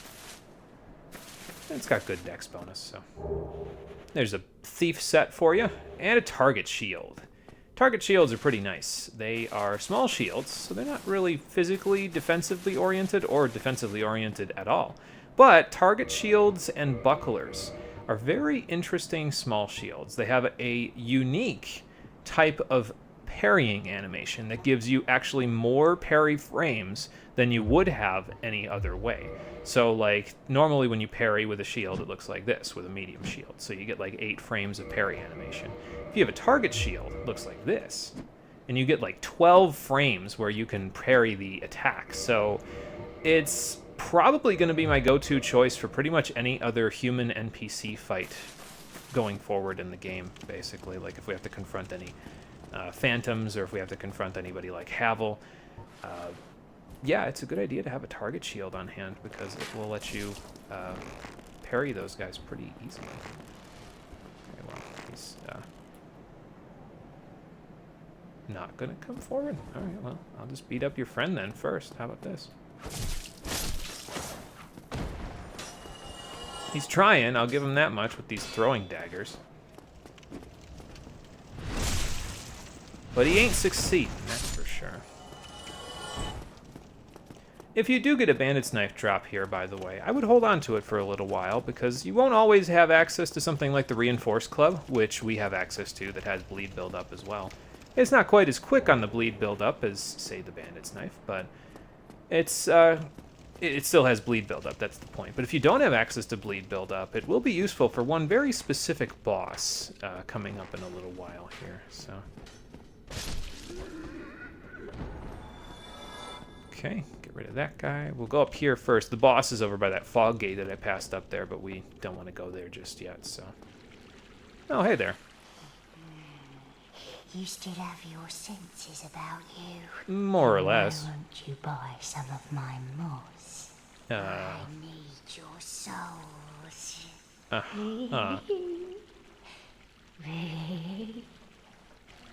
Okay, sure. What do you got, lady? So she's got moss clumps for sale if you don't want to just go grind it out with the scarecrows back in Darkroot Garden. Poison throwing knives, those could be useful, I suppose. She sells dung pies, which, by the way, I don't know if I mentioned this when we picked up the literal shit from those big barbarian guys. You can throw these at other enemies and you can toxify them, kind of like poison throwing knives. They've got an arc to them, like a luring skull type of an arc. But they also toxify you while you're toxicking the enemy, because every time you throw them, you have to smell the shit, and it smells foul. So, not so good. Charcoal pine resin gives you fire damage on your right-hand weapon. If you have something infused with divine, though, you actually can't use charcoal pine resin, or any type of pine resin or infusion for that matter, so, like, item infusion, I should say. She sells transient curses as well, so I suppose those can be nice to have. Rotten pine resin adds poison, can be useful for daggers because they're very quick to inflict any statuses that are on them because they hit so many times in quick succession. She also sells Homeward Bones at the same price as Oswald, so you don't have to walk all the way up to him to do it. And she sells a couple of other things. Humanity, Purging Stone. The most important one that I'm going to buy is the 10 soul, very cheap, very easy to find Prism Stone. I forgot to buy this last time I was here with her. It's actually useful for trading something later on, so we're going to buy that this time. Sells quite a few different types of arrows as well, so that would probably be worth it to make an investment while we're here. We do one of those, and then buy... Oh wow, I could buy 109 of those if I so choose. Hey, Conker, how you doing? Welcome back. We are currently working our way through the lower Undead Burg. We are just about ready to open the shortcut, so that way we can make it here a little bit easier. How many of these do I want to buy? Do I want to buy too many of these? I don't know if I want to buy too many of them. Because I kind of want to save the souls to go level up. You know what? I'm actually not going to buy any for now, because we really don't need large arrows for much at the moment. We'll get more of them later when I need them. This is a wonderful place, don't you think? We have water, moss, moisture, these nice iron bars. I like it here, I really do. Well, I'm Nothing glad good for you. happened to me in life, but now that I'm undead, I've never been happier. Uh-huh. Okay, well, hey, I'm not going to knock it. Come again, if you please. Yes, ma'am. I'll probably be back, because you've got quite a lot of arrows in your stock. Her fire arrows and poison arrows can be useful for a few things as well, so we'll probably make a stop here at some point. But if you run all the way to the end here, you can open this bad boy up, and this is the iron grate, the grated iron door, I should say, that was right before the upper Undead Burg entrance. So that means if we keep going this way, we will end up in a very familiar location that will make it a lot easier to fight the boss of the lower Burg, because, well, we'll have access to a total of 10 Estus. Not that we should need 10 Estus to beat that guy, but, you know, it'll be available to us anyway, at the very least. Hi there. Yeah, we're back at Firelink, so that's what I mean.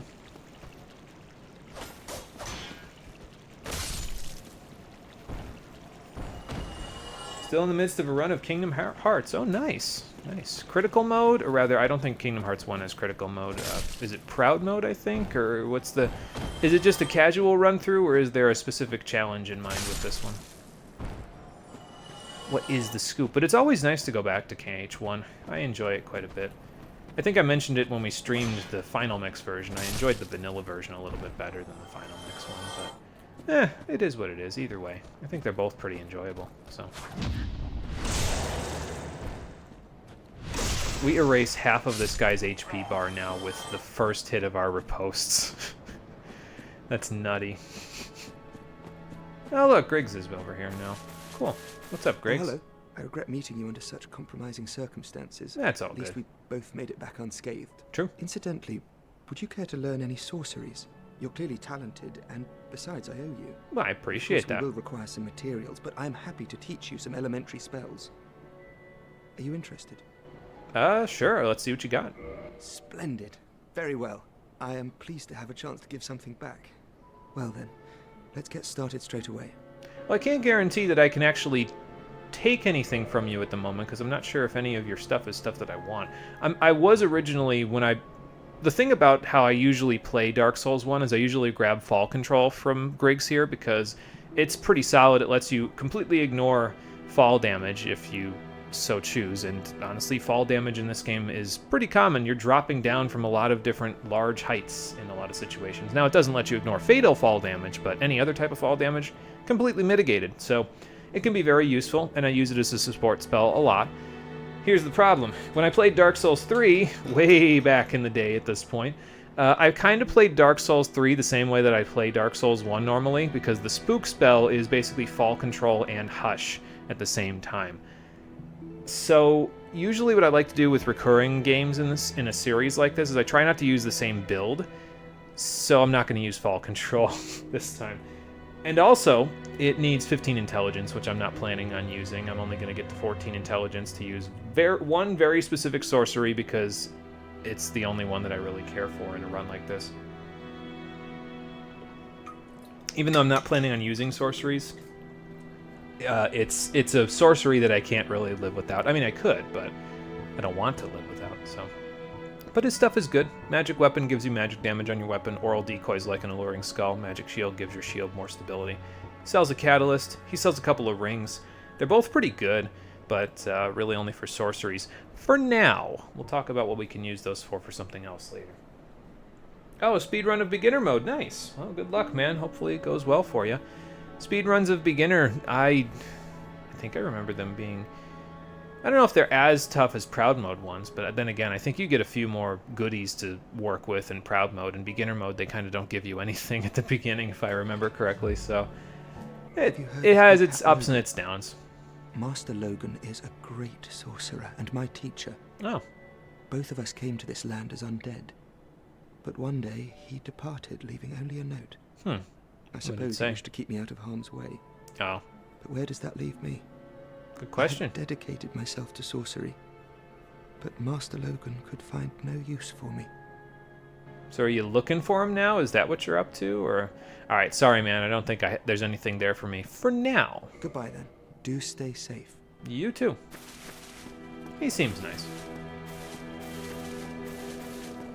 All right, so let's rest at this bonfire. We've got some extra items that we picked up, so we'll do some sorting in our inventory to get rid of them, and then we will head down. I'm going to hold on to the Prism Stone, though, because it's useful for trading later. I probably should have used that as well, but if we need to, I'll use it in a moment. Anything else here? Not really there.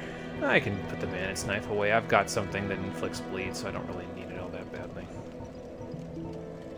Anything else? Yeah, Sorcerer's Catalyst, don't need that. I'll keep the Target Shield. I'm going to carry around a few different shields with me. So like the Target Shield is good for human NPC fights because you can parry them a little easier because you have more parry frames. Spider Shield is nice for when there's poison or toxic buildup in an area because it completely negates that buildup. Not if it's in the, not if you're walking through it, but if an enemy attack can build poison or toxic, it completely negates that. So Grasscrest Shield is overall good because it has that stamina regen on it. And that's about it for now, but there's a couple of other shields that I'll probably pick up and use a little later.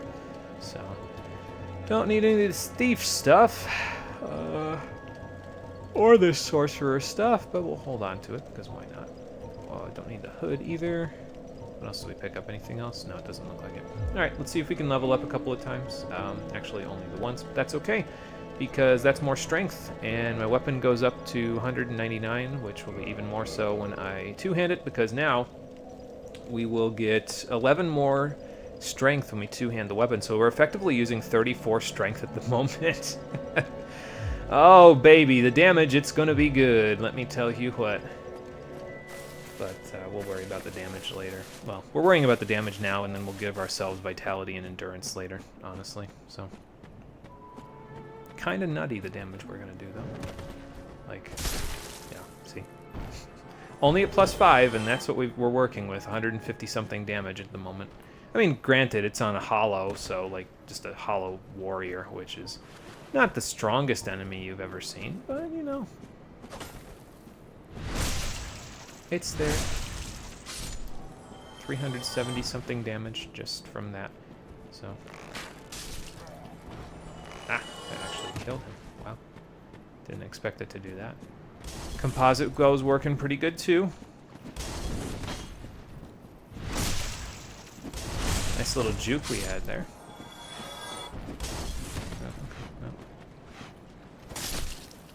Get that guy. Don't drop a firebomb, please, because then I won't be able to grab it. Off balance, hit. One of the things when we played this originally that I was having a little trouble with was because we were using the hand axe, so it would bounce off of walls because it has side-to-side swings. This reinforced club actually doesn't bounce quite as much because its swings are a little more vertical, which can help a little bit in certain situations. That being said, I actually have a little stupid strat that I'd like to do with the hand axe. I'm going to equip it in my left hand. I know this sounds silly, but I'm going to equip it in my left hand. It blocks in your left hand, but you can attack with it by pressing L2. It only does one swing, which is not particularly good, but I have a stupid plan with it. I'm not even sure if I'll need to do it. It's going to depend on whether or not the reinforced club bounces off of a wall that we're going to have to deal with in the next boss fight coming up in about 3 seconds, but We'll see. Oh, you're at end of the world at the moment? Nice, nice. Well, you're almost there, man. Home stretch, so keep it going all the way to the finish line. No wooden arrows for me there, sir? Alright, fair enough. There's a door, by the way, over there. We can't quite get into that door because we don't have the right key, but the next boss drops the right key, so that will make it a little easier to get in that door. Man, had a reflex for that Estus flask. He was like, I don't know what just hit me, but I'm drinking. Oh, okay, that doesn't actually kill him. You really should find a better spot to drink your Sunny D rather than right in front of the enemy that just clubbed you in the face. Doesn't seem like such a good idea. I can probably take out these dogs with Reinforced Club. It's a little slow for a fast-moving enemy like a dog, but yeah, we should be okay. Oh my god. Okay, camera angle. Yeah, see what I mean. A little slow. But I guess we have poise because of the wolf ring, so that's nice. It'll let us take them out without... their fangs, that bar that keeps showing up there is the bleeding bar. Their fangs can build up blood loss, so if they hit you enough times, they'll cause you to bleed, and that'll tear like 30% of your HP in one hit. Usually at this point, though, they'll kill you before the bleed builds all the way up, so... Alright, who's ready for the stupidest boss fight you've ever seen? I actually have a use for that last alluring skull we have. Alright, so we have boss fog here. Now here's the situation. The boss has reinforcements. 2 dogs that flank him in this boss fight. So, check this shit. I don't know if this is going to work, and it's the only time that I have this to work, but here's what I'm going to do. I'm going to throw an alluring skull right here, and then I'm going to walk through the fog gate, and I'm going to see if that works, because it should draw the enemies to that rather than to me. Okay, well, it didn't quite work out how I wanted it to, but we got one of the dogs right away, so that at least is good. Oh my god. Guys? Guys? Okay. Alright, we got both the dogs, so that's the important part. We didn't even have to walk up to the little thing at the top of the arena to get all the dogs this time either, so that's good.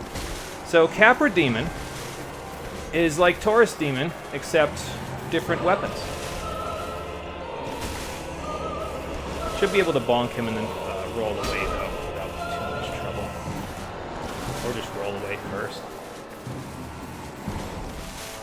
Just kind of roll through his attacks, you know. Oh god, you know. I poised that, so that's good. One more hit. For both of us. I was going to say that's dangerous. I shouldn't have done that.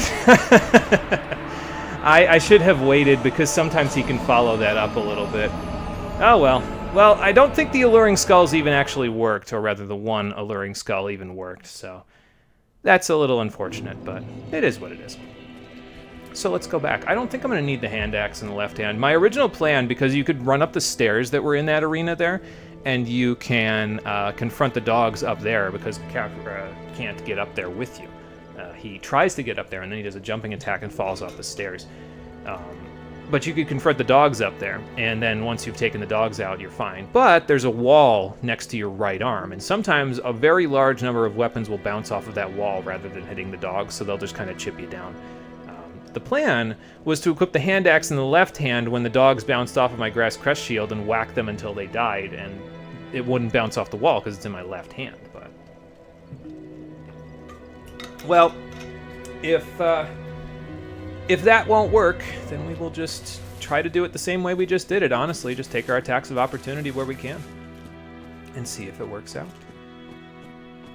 But our damage is really good. Like, we just about 4-shotted the guy, so I'm not really concerned about our damage. We should be able to deal with him without too much fuss.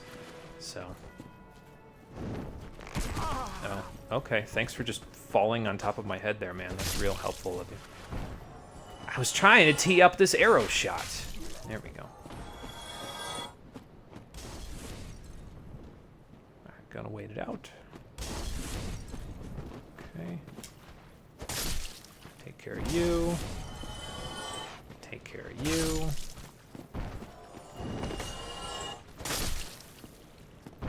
Do the run back. And drop. No. Okay, good. I mean, it would make sense that they wouldn't, considering, you know, I've got, like, not as much item discovery now as I did when I had the 2 humanity.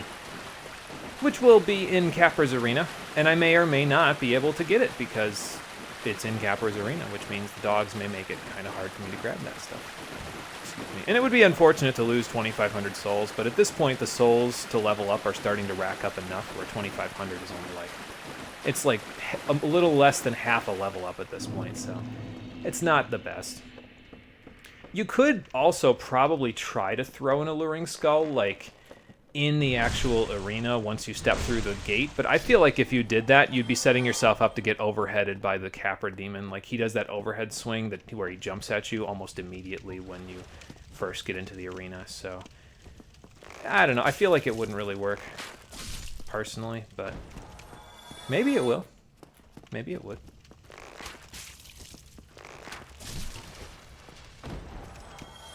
Alright. So, dogs again.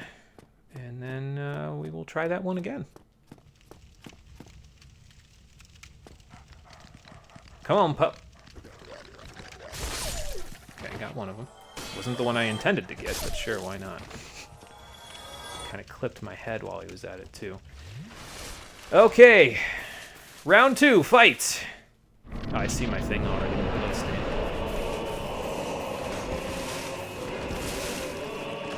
No, that's not gonna work. Okay, out of here, out of here, out of here, out of here.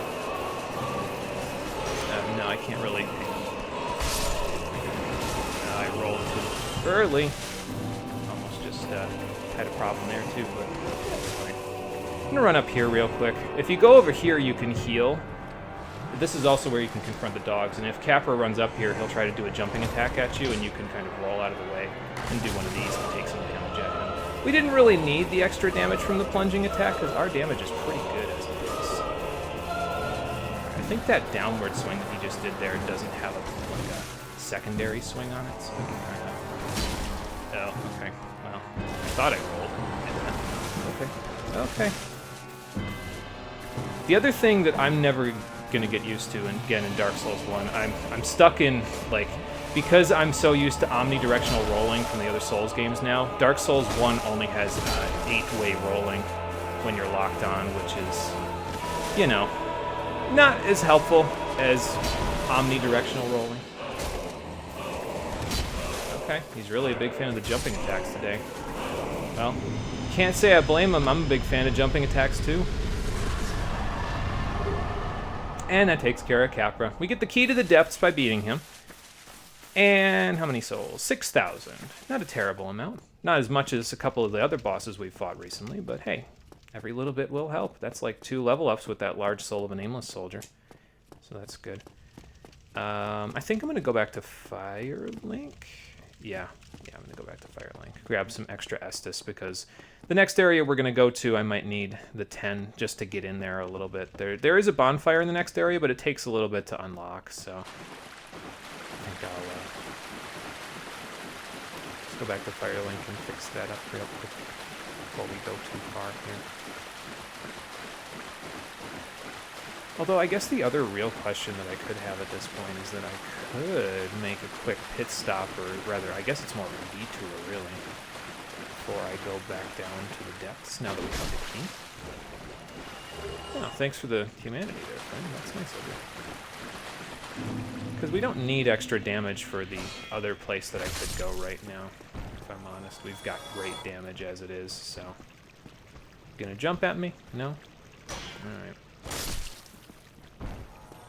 Like, with our strength being as high as it is for this point in the game, and with the club being +5 and also being incredibly strong, like, just on its own, I don't think we really need to get any more extra damage for the next boss fight that we could go do, besides the one that's in the depths. So, I don't know. I think I might go do that one instead of where I could go right now.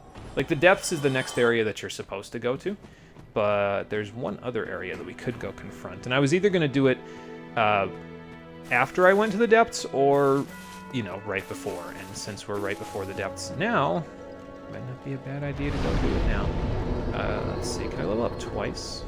Yes, I can. Perfect. Just about even with the amount of souls that we need. We only need 2 more strength, and we have all the strength we need for the entirety of our build, so that's kind of crazy.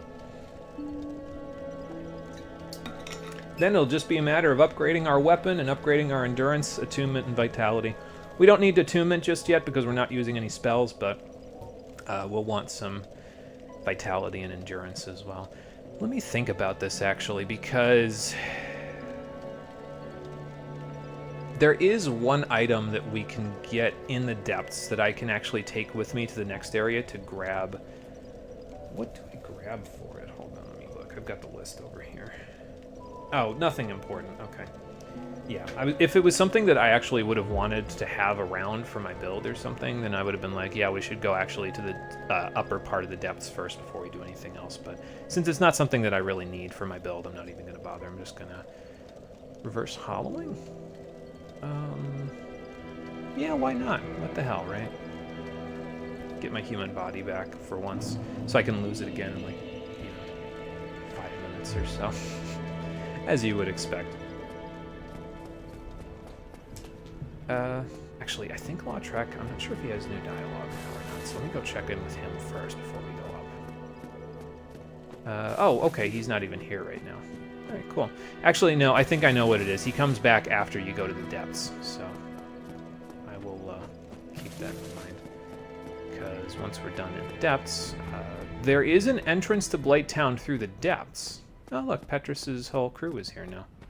Awesome. Well, he might still want to social distance, so I'll let him social distance. It's fine. What was I saying? Yeah, so there's... hold on. Ah! Okay. Yeah, we can get on the roof here, and then we can roll down here and move on with our lives if we go over there. What was I saying? Yeah, so there's actually a front entrance, quote-unquote, to Blighttown if you go through the depths, but I wouldn't recommend going that way if this is your first time through the game. It's kind of a nasty path to take. So instead of that, I would probably go through the back entrance that I showed already when we went through the Valley of Drakes to get to the New Londo Ruins. You can actually get down to Blighttown there and take the back entrance, which normally you take to get out of Blighttown, and use that as your way in instead. Once you do that, you can kind of... Undead Asylum, Floor 2, West Key? What's that doing here? Huh. But even if a hero found a key in Lordran to liberate this prison, would he have the means or the heart to ever come back? Only one way to find out. Yeah, so I wouldn't go into Blighttown from the front entrance. It's kind of a nasty way to go. There's a lot of wooden scaffolding that you can very easily fall off. A good chunk of the enemies have attacks that push you back. It's not a whole lot of fun. It's not a good time. So, since it's not a good time, I'd recommend just going through the back entrance to get out, or to get in. Get what you need and then get out. If you want to go through the front way, there's really only like 1 or 2 items that I could really think you'd want to get on the way there. But, like in the front entrance. But we can go there later when we have more HP and a little more everything. Huh. Wonder if this is the crow's nest. The raven's nest? Lady Maria, I'm a robin? I can pretend to be a robin. A robin egg. Don't really know what good this does me, but, I mean... Maybe if I squint at it hard enough, I can pretend I'm in Bloodborne again? What I wouldn't do for a Plague Doctor mask in a game like this. I really wish they kept the Crow mask in other Souls games after the Bloodborne one was in there. I thought it was pretty high fashion. Then again, I think I'm a little biased. Ah, I guess the Raven's a little biased too. Because in my ruminations while pretending to be a robin's egg, the Raven has had enough of my bullshit and has decided, all right, get the hell out of my nest. I don't know what the hell you're doing, you little goober, but get the hell out of here. And in doing so, the Raven will take you all the way back to the other nest that they made, back at the Northern Undead Asylum. Home sweet home. You'll forgive me if I'm not particularly keen on coming back here, but there's a few things I need to do while I'm here. Oh wow, don't one-shot these guys with wooden arrows. Alright, well, go crazy then, Mr. Hollow. Guess I can always thin the horde out while I'm doing this. There we go. Of course, whack me upside the head anyway, you know. It's okay, there's a bonfire nearby that we can use, so. Alright. Speaking of the bonfire that we can use nearby, let's go grab it. Because why the hell not? Go see what we can explore around the area. I think I saw a guy over here. Yep, there he is. How would you feel if I broke your pot collection, sir? Oh. I guess your friend wouldn't care too much. He broke your pot collection without even being prompted to do so. He just did it because he hated me specifically. Fair enough. Alright, we'll rest here. I'd like to grab the sunlight metal out of my inventory here, because I actually put it away because I wasn't thinking I was going to come back here until after we got a second one. But since we didn't get a second one just yet, we might as well just, you know, hang on to it and put it in our inventory, so... I still have that nameless soldier large soul. I'll have to keep that in mind when I get moving a little bit out of here. Oh, and a short sword that we don't need, so let's get rid of that too. Do just a little bit of inventory management while I'm here. Why not? And then we didn't get anything there, I don't think. Yeah, that's fine. We got a little bit of everything that we might need. Let's go see if my cell has been repopulated or if there's it's just as empty as it was when I left here. I mean, I took my effects with me this time. I didn't leave my car keys here, unlike the last time, so...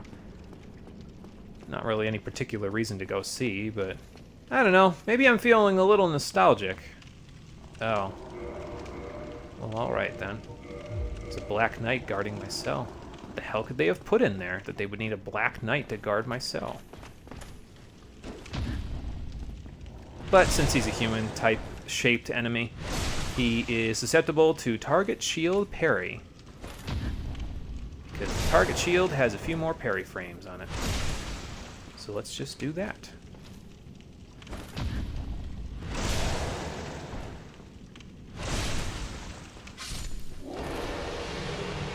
Oh, nice. A red Titanite chunk. Thanks. What'd you leave behind in my cell? Why'd you make a mess in my cell, sir? Huh. Some type of doll. What type of doll? There's a name tag on this little doll over on the side there. Priscilla? Huh. Wonder who that is. There was once an abomination who had no place in this world. She clutched this doll tightly and eventually was drawn into a cold and lonely, painted world. Well, I hope whatever girl had this doll at one point, I hope she's okay, because I hate to lose... I mean, if I was her age, I'd hate to lose something so precious. Well, maybe we'll find her on our journey. As we try to find our place in this world, it may be something that we can put on the bucket list. We'll see.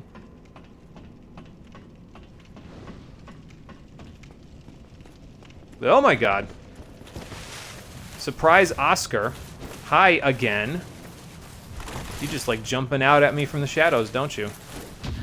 Did this last time too. It's like you can't let a man ruminate on his cell in peace. Then again, you are undead now, so... Oh. Okay. There we go, that's a little better.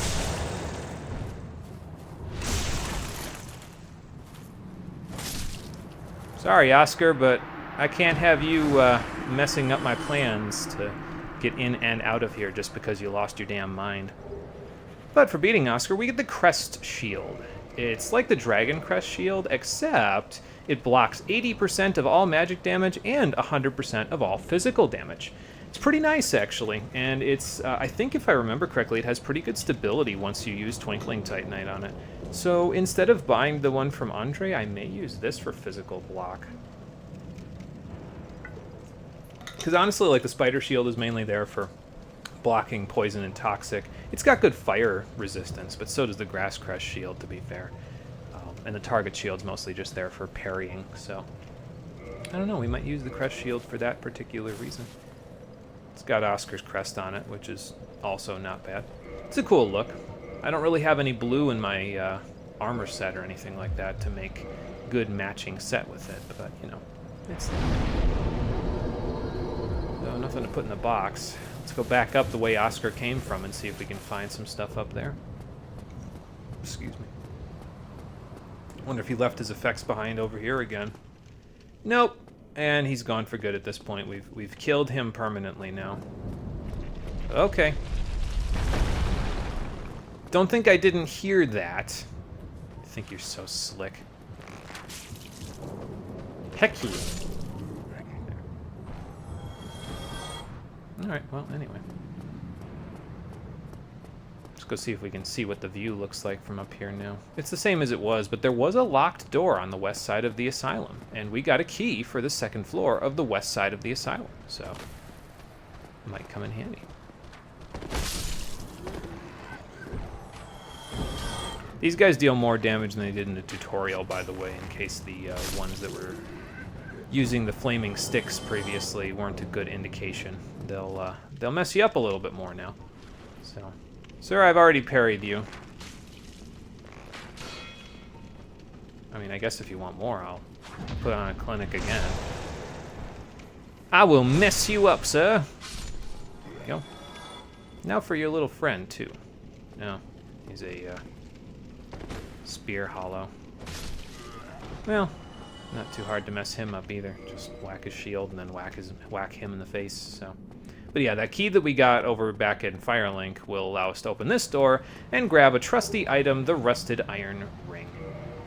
Wolf Ring is pretty good because of the poise, but the Rusted Iron Ring actually allows you to walk through water, and by that I mean high water that's up to your knees potentially, that would normally like cause you to walk, like the lake over in the Darkroot Basin where we had to walk. Basically, if water's high enough, or if any sort of liquid you're walking in is high enough in this game, it forces you to slow your speed down. So normally you'd sprint when you're walking if you hold down circle, and you'd, you know, jog like you normally do, like this is your jogging speed. You're forced to walk like this when you are in high water or high liquid of some kind. But with the Rusted Iron Ring equipped, you don't have to deal with that. You'll just jog right through like you normally would, even if you're in high water. So this isn't an illusory wall either, even though it kind of looks like it would be. So how are we doing durability-wise? I don't think I have to worry about that too much anymore. Yeah, 87. We're not even remotely close, and I'll be back to Andre in a little bit here anyway. Long before this weapon could be at risk. Oh yeah, hang on, I need the target shield one more time. Before we head on out of here. Because if we go down here, another friend for us to confront. See if I can round the corner and grab him right away. Oh, he's behind me. Never mind, I thought he was in front of me. Okay, I should not have walked directly into that. That didn't make a whole lot of sense. Oh, he's on higher. Okay, well, didn't matter. I could heal, but... Oh. Okay. So, I think what happened there was that he was on higher ground, and so when his model stood up from being reposted, he stumbled me. And then he attacked me after he stumbled me, and that killed me? I think that's what happened. I've never seen that before. That's a new one to me, but okay, sure, why not? I mean, it shouldn't be too tough to get my souls back. I just gotta go back this way and go through that door over there, so. Game is finding new and creative ways to kill me in this particular playthrough of Dark Souls. The last one didn't find creative ways to kill me. This one, not so much.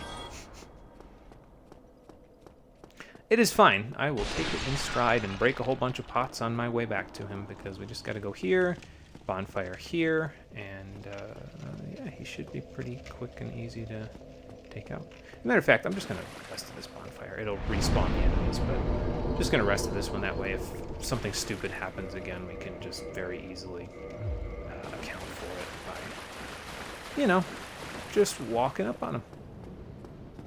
Alright, I'll see if I can kind of attract him to more level ground here. Hold on, grab those first. There we go. This is more level. So he shouldn't, like, stand up and then bunny hop me.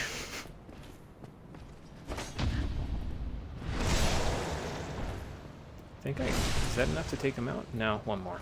Okay. Where are you going? Hey, get the heck out of here. Okay, got his sword this time. We already got the great sword, which is considered an ultra great sword for the purpose of the human player character, rather than the Black Knight himself, who is not quite human. Not quite a lord, but not quite human either. But, yeah, the regular Black Knight sword is a great sword. And it's kind of similar to the Claymore. It has different parameters that are necessary in order for you to wield it. 20, 18 for strength and the dex ability to use it. And honestly, at that point, you're almost to the point where you can two-hand the Black Knight great sword, yeah, so... it's okay. It works pretty well. It's got really solid physical damage. It's upgraded by Twinkling Titanite, so you can't really go wrong with it, but I don't know. Usually by that point I'm like, maybe I'll just use the greatsword or the halberd or the Black Knight Great Axe. We haven't fought a Great Axe Black Knight just yet, but the Black Knight Great Axe is one of my favorite weapons. It's such a cool weapon. It has not the best whatchamacallit.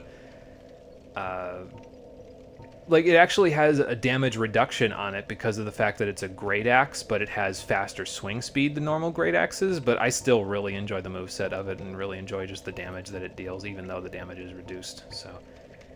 I don't know. I'm a big fan. I don't think we're going to get it, though, because there's only, like, 2 or 3 great axe guys in the entire game, so... I feel like that one will be a little bit out of our reach. But, it is what it is. I don't think we've gotten anything else while we've been here. Got a whole bunch of items that we can go turn in, and in order to level up, I need to use that large soul of a nameless soldier, so let's use that while we're sitting here. And then we will level up. And then, I don't know, I think we've done pretty much everything here. Except for one thing, which I will go demonstrate in just a moment. Gotta go back up here and confront the hollows that are over by this bonfire up here. Matter of fact, it might be a good idea to go up here and confront the hollows and then rest at this bonfire over here again, because it's, Hold on. There we go. It's actually probably a little closer if we rest at this bonfire. Nah, I guess it doesn't particularly matter. So since that's the case, let's just get the heck out of here, shall we? Maybe, equip the crest shield and use it to blind my enemies on my way out of here. I don't know, I feel like that might be kind of useful. It's got a nice gleaming blue and gold color to it, so the light reflecting off of it, their fire sticks will blind them, and they'll be like, my eyes! The goggles, they do nothing! Oh, good. Stray Demon. Asylum Demon's older brother. He has a lot of HP. Just an absolute buttload of HP.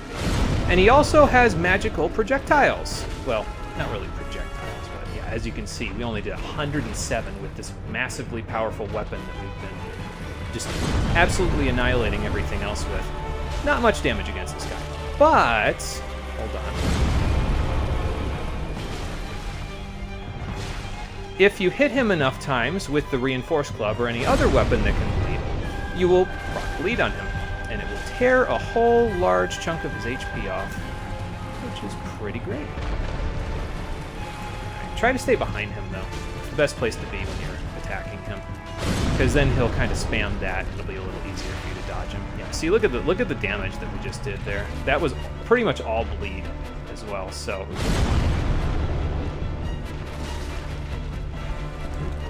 I want to get whacked by that. He's probably at this point. I don't know if he'd one-shot me.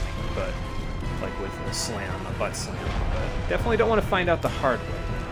So, it's okay. Might find out the hard way right now. Got away.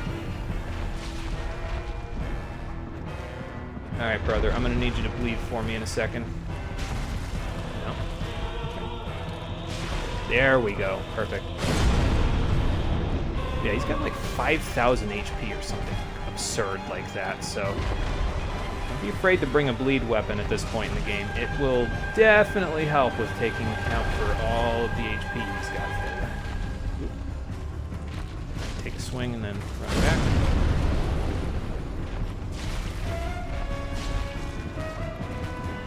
Usually it's like 3-4 hits and then he'll bleed all over the place.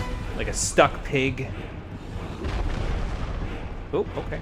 So that has a lingering hitbox. Be careful of that. Sir, I don't know what you're planning, but I don't want you doing it.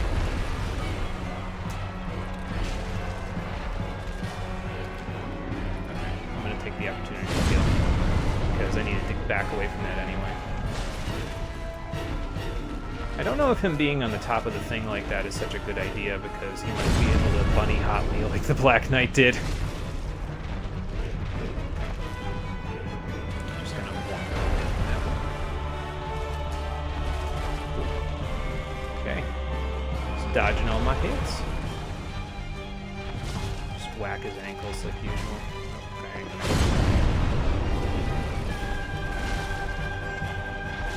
Nope. Goodbye. I was like, nah, he's probably ready to bleed again. So there we go. That's Stray Demon. Get your humanity, your homeward bone. I think it's 20,000 souls for beating him.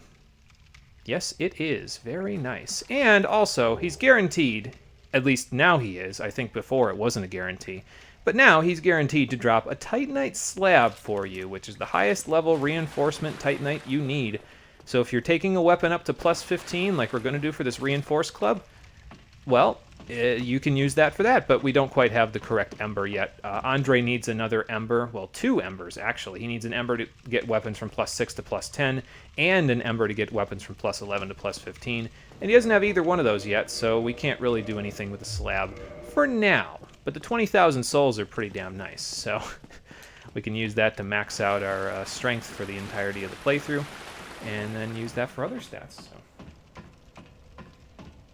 Run's done. Got about a 251.12 loadless time, 309.12 real time. Nice. How's that compare to the like the overall? I'm sure that the speed running for that game is crazy, but like, how's that compared to the overall Conquer? Like, are you is that getting closer to a PB for you? Are you getting closer to like the leaderboard for it? How's it work? I haven't looked, honestly, at Kingdom Hearts speedrunning leaderboards in years, so I wouldn't really know.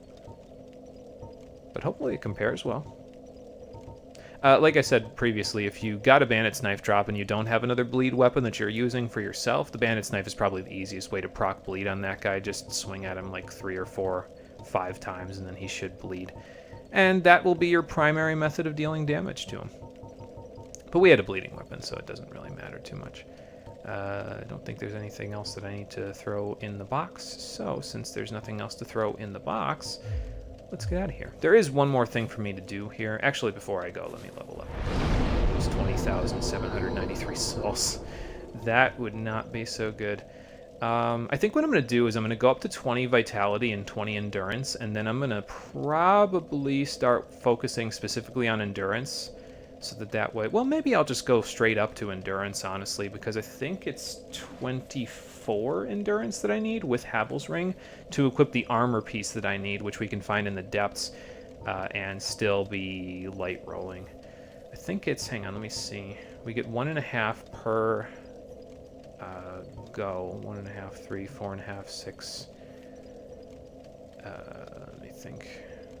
Because we need to be at 98 or higher in order to light roll. So we go to 87, 88.5, 90, 91.5, 93, 94.5, 96. Am I doing that right? Hang on. 87, 88.5. Yeah, 90, 91.5, 93, 94.5, 96, 97.5. So we'd need 9 more levels of endurance after this. We actually need 26 endurance, so maybe it'd be better if I just keep working endurance up, because we don't really need the vitality at the moment. 15 will be good enough for a while for us, so. Alright, we'll keep going from there. Can I repeat that? Had to step away for a bit. How does your time compare to your personal bests? And how does it compare to the leaderboard for beginner mode speedruns? Are you on the leaderboard yet, or are you still working your way there? And you know, are your times improving over what you did previously? I mean, hopefully that part at the very least, because it's always good to see improvements in the speedrunning as you do it. So, but hey, if you're on the leaderboard, then congrats, man. That would be awesome. Definitely a big accomplishment to get on the leaderboard for any game that you're speedrunning, really. Alright, well, that takes care of one of you. Oh, God. Sir, you're going to have to be careful. There is a hole behind me. Alright, that's two. One more. Okay. Looks like one of them came down to play. He heard a whole bunch of stuff going on downstairs, and he didn't want to miss the party. I guess fair enough. Anybody else want to come down before I leave? Probably not.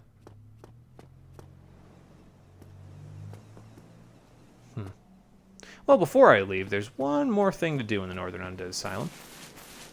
And that is to go over to this ledge, this very precarious ledge, because there's a miniature crow's nest here. And there's supposed to be something talking right here. I had this problem previously, but there's supposed to be something in this nest talking to us. And he wants me to give him warm and soft items. I don't know that a sunlight metal would be warm necessarily to the touch, but that's what he's looking for. So we're going to drop this for him. And then, if we quit and reload,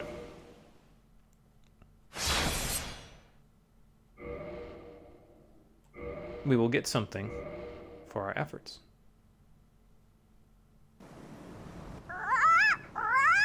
You, give me warm, give me soft. That's what he was supposed to say the first time. So you can trade items with Snuggly the invisible crow here, and you'll get other items for your trades. So the sunlight metal is one of the warm and soft items. The cracked red eye orb is also considered a warm and soft item. I don't know why, but there you go. You have to trade these items with him one at a time, though, and you can only ever get one reward per type of item. So like that white Titanite chunk that we just got for the sunlight metal that we traded, we can only ever get one of those from him. We can't just bring him a bunch of sunlight metals and then get more of them. So. You, give me warm, give me soft. Fair enough. Get 2 purging stones from giving him the cracked red eye orbs. That's not too bad. Let's see. Personal best wise, you did better, though your splits were messing up, so you couldn't get the split to work properly, though it was only your second recorded run. So okay, well, but still, honestly, that's not bad. I mean, as long as it, even if the splits weren't working out too well, you'll get better at the whole process the more of them you do. This was your second recorded run, so you'll get, it'll get more and more natural the more you do it. So I think you'll do well with it over time. So since I'm not quite finished with the stream this time, last time we did this, I actually did this right at the end of the stream, and I traded all the items off screen, and I didn't really show all of them. So this time, I'll trade them all right here, all the ones that we have currently, and then we can move along. So we can actually trade him one of each type of moss clump, and it will allow us to get an item from him. It's a little bit of a shame because it means I have to trade him my only blooming purple moss clump, but that's okay. I can always go back to the forest and try to grab a few more. So You, give. Just gonna skip that so I don't have to listen to him squawking at me the whole time. Each moss clump gives you twinkling titanites, though, and if you drop this one, it'll give you 2 twinkling titanites, so that's kind of nice. You don't have to drop it directly in the nest either. You can drop it near the nest as long as you're anywhere at the point where he'll start talking to you. You'll still be able to get the items. So. Excuse me. So there's 4 twinkling titanite for you right there. Excuse me. I think if you were to submit the run, you'd be in the mid to late 80s on the leaderboard. Won't, but compared to what you see there, that's where you'd be. Honestly, though, for second recorded run, like, I don't know how many runs you've done before recording them, but that's not bad. Like, mid to late 80s. I mean, it seems like you're a long way off, but still, I don't think that's bad considering it's, one of your earliest recorded runs. Like, that's pretty good. At least I think so. Kingdom Hearts is one of those games that I feel like would have a pretty large speedrunning community, so... You, give... So the crow apparently likes dung pies as well as warm and soft things. I suppose it would be warm if I just got it, but I did not just get it, so I don't know whatever. It doesn't matter. I'll give him the literal shit from my inventory. We can also give him prism stones, so we're going to give him those. Well, one of those. And then I think I need to look at the list again just to see if there's anything else that I can give him. Let me see. Give me... Another Demon Titanite. The rubbish. I should give him the rubbish. That's actually a good thing to give to him. I can give him humanity and twin humanities. Those are actually also kind of a good thing to give. But the rest of the items that I could give, we won't have access to for a little while. So let's give him the rubbish since I've got it just hanging out in my inventory here. And also I'll give him a humanity and twin humanities because those will both give us some halfway decent rewards. I mean, we already have one of the rewards in my inventory now, but never hurts to have more. You, give... Done a total of 3 full runs, including this one, but you only just started to stream and record them. Okay, gotcha.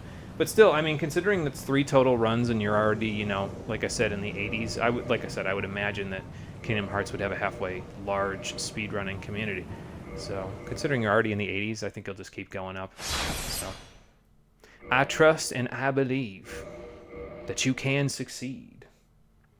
So good luck with the future runs, man. Hopefully they go well for you as well. Alright, so yeah, if you trade a regular humanity, you get a regular Ring of Sacrifice. If you trade a twin humanities, well, there's 2 types of Ring of Sacrifice, so you do the math. And I think this is the last thing I want to trade with him for now. So we're gonna come back later. You, give me... Because there's a few more items that we can trade with him. Besides just the ones that we've done already. So we will wait a little while, and then we will come back and trade with him some more once I get a few of the other items that I actually want. That's not going to be for a little while, though, so I wouldn't worry too much about it. And now, if you come back to the nest and you curl up like a ball, you don't have to wait the 30 seconds that we did previously in order to get out of here. So the Raven will just take you to and from now. So let's let him take us to and from.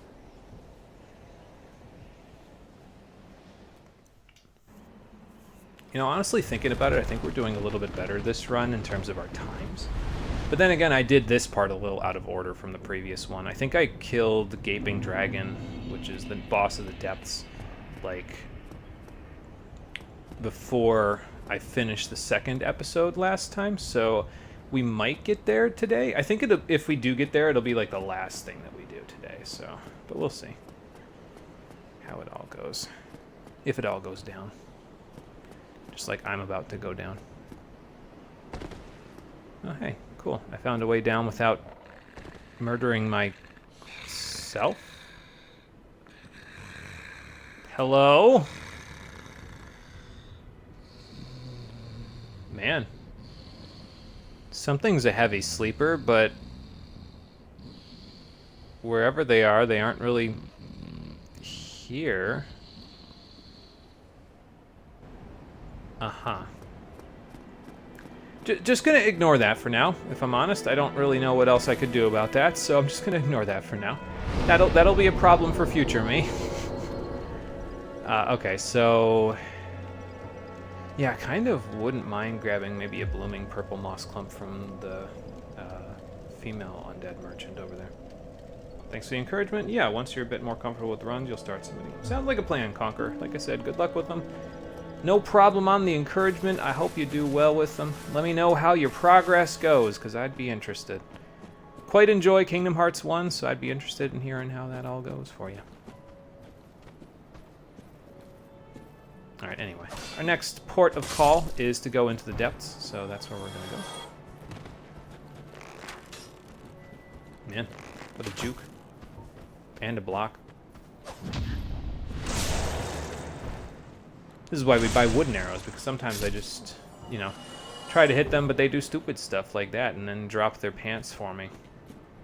Why would you ever do that? I think you're jumping the gun there, man. At least buy me dinner first. Like, holy hell.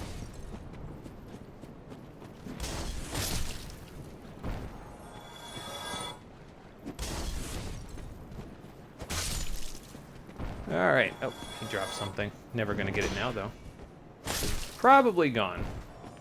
Unless he fell down where the Hollow Soldier was, which I guess is possible. No, he's dead. Okay. He dropped in the pit and took his item with him. It was probably just a regular old firebomb, though, if I'm honest. Those guys can drop firebombs, but, you know. Don't really need that for now. Not gonna give me my humanity back, rat? I see how it is.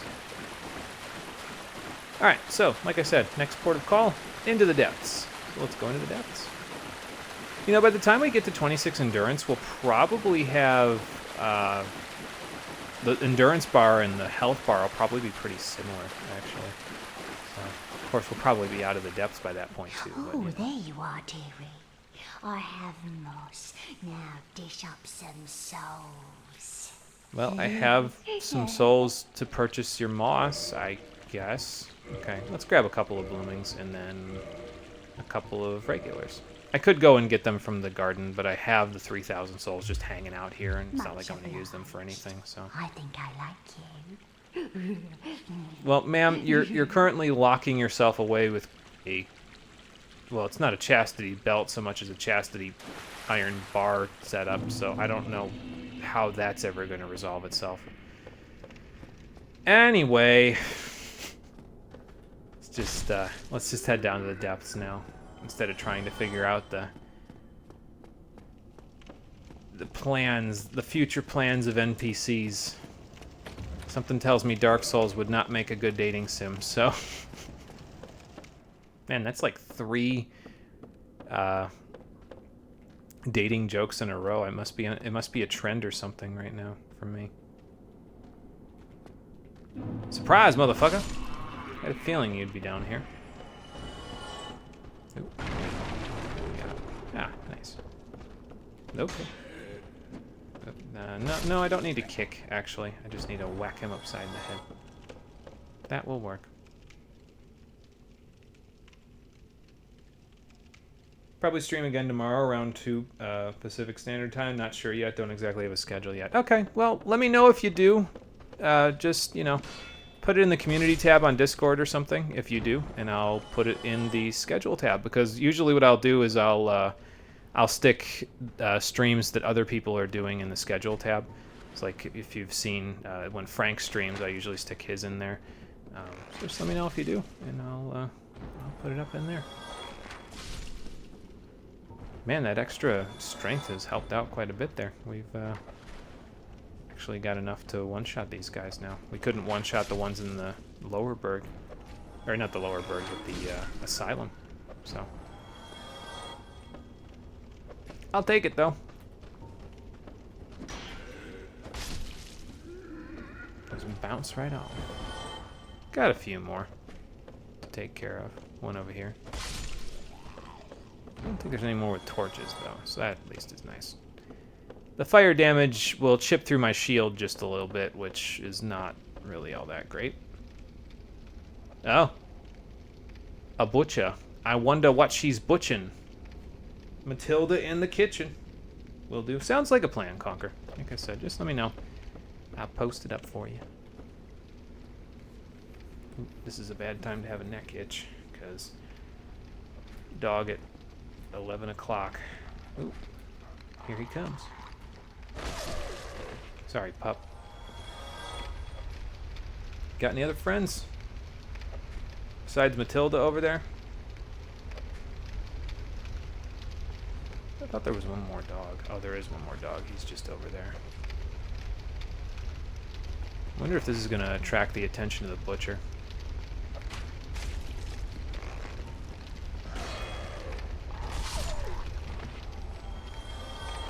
Yes, it is going to attract the attention of the butcher. Hi there. Ow. Probably should have locked on.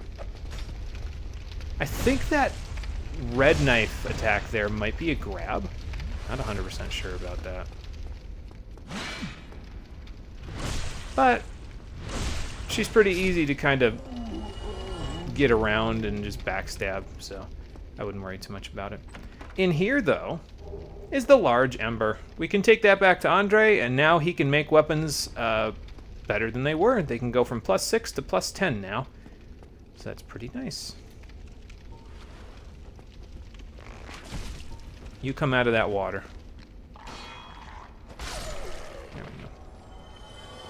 Got any friends in that water? Yes, at least one friend.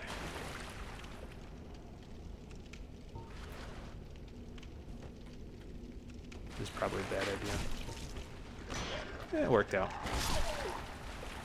So this water is considered poor footing, right? So I'm walking here instead of jogging like I normally do. But if you equip the rusted iron ring, you can walk around like normal. So that's pretty nice. We won't need to use it too much in the depths themselves, but after the depths, there will be a little bit more of a use for it, so.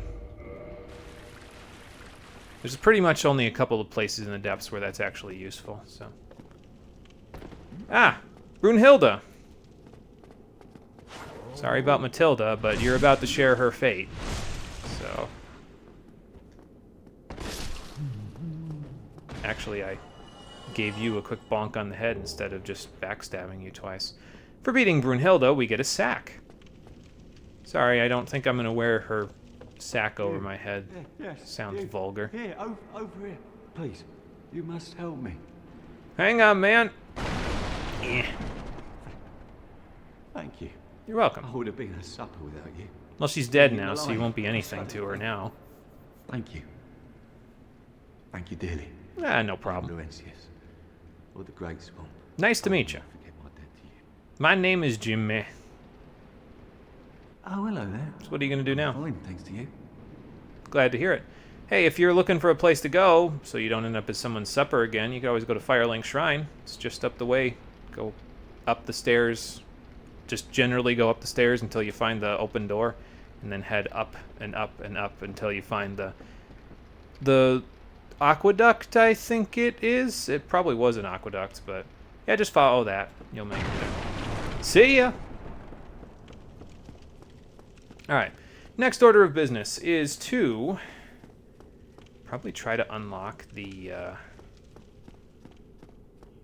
gate to the bonfire, I think. I think we can just go in here without any trouble, so. Also at the bottom of this is some more water that is considered poor footing, because it is... generally, if it goes up to your character's knees, it's considered poor footing, so there you go. I don't know if any of you can see that up there, but there's a slime on the ceiling there. I can't see it because of the warm colors on my TV. It makes it too dark to see, but you might be able to see it. Let's see if I can... Yeah, there we go. Drop them down in such a way. The thing about slimes is they take a lot less damage from physical attacks than most enemies do. Matter of fact, this one takes so little physical damage that even though I am incredibly strong at this point, he takes 5 hits to kill, which is pretty impressive if you ask me. Anyway, our attacking the slime there attracted the attention of Torch Hollow, so I'll take care of him. We don't need the Rusted Iron Ring anymore unless we go back through there, but with the slime dead, we won't need to worry about it. If you're just walking through there, though, the slime might fall on your head because you like, oh, look, an item, and you walk up to it and you take it, and then the slime will fall on your head. It's considered a grab attack, and the slime will start eating your brains. So then you got to kind of mash L1 and R1 to knock them off. So that's how you get rid of them, if that's, you know, what's going to happen. Oh, speaking of slimes, look, there's more. And I believe, I don't think they all fall from the ceiling at once, but they fall from the ceiling a good chunk at a time anyway. Okay, so 3 R1s and an R2 is enough to take them out. Got it. Now there's 2 of them. It looks like I stagger them, though, when I hit them with every hit. Like, they don't have enough poise to continue to attack through my R1s with 2 hands, which, I mean, makes sense. It's It's a hammer. The R1s do 53 poise damage per hit, which is kind of obscene, if you ask me. Hang on, I might be able to just do this. Get a little extra damage out of it. Get rid of you. Try to hit both of you while I'm at it? Yep, cool. They aren't particularly weak to magic either, by the way. They're weak to one specific thing that we don't have access to just yet. We could have access to it now that Laurentius was freed, but I'm not going up to Firelink Shrine just yet, so since I'm not, we don't have access to... Basically, I mean, he's from the Great Swamp. Pyromancers are from the Great Swamp. He had a fiery hand. Fire is very effective against the slimes. So if you have that, you're in great shape. If you don't, well, it's going to be a little tough to deal with them. But anyway, this is the door to the bonfire, but it's locked to start with, so we're going to have to find our way. Ah! We found the giant rat that makes all the rules. I'll be back for you in a moment, big guy. For now, I've got to take care of your smaller brethren. Speaking of which, there they are. I don't think a wooden arrow will one-shot you, will it? Oh, wow. Really? That's more damage than I thought I was going to have at this point. There's like 5 rats over here. I think they can all drop humanity as well, so that's could be nice. It's probably one of the better places to try to farm for hard humanity if you do, because they're just right here and there's a bonfire right up there, so not too hard of a run back. There's a great axe there. Actually, we can probably use it, yeah, in 2 hands. It needs 30, I was gonna say 32 strength to be used. I'm not a big fan of the great axe in this one. It just, I mean, it's really strong, but I just think that it takes a little too long to wind up. Some of the bosses later in the game, those wind-ups, that wind-up is enough to just mess you up, so I'm not a particularly big fan, but I mean, it's pretty strong, so can't really go wrong with the strength as long as you can. I wonder what its rolling attack looks like. If it's anything like it was in Demon Souls, it's probably pretty good. Let's see. No, it's not like it was in Demon Souls. In Demon Souls, the Great Axe has a rolling attack where you slam the ground with it and it does like an AoE attack.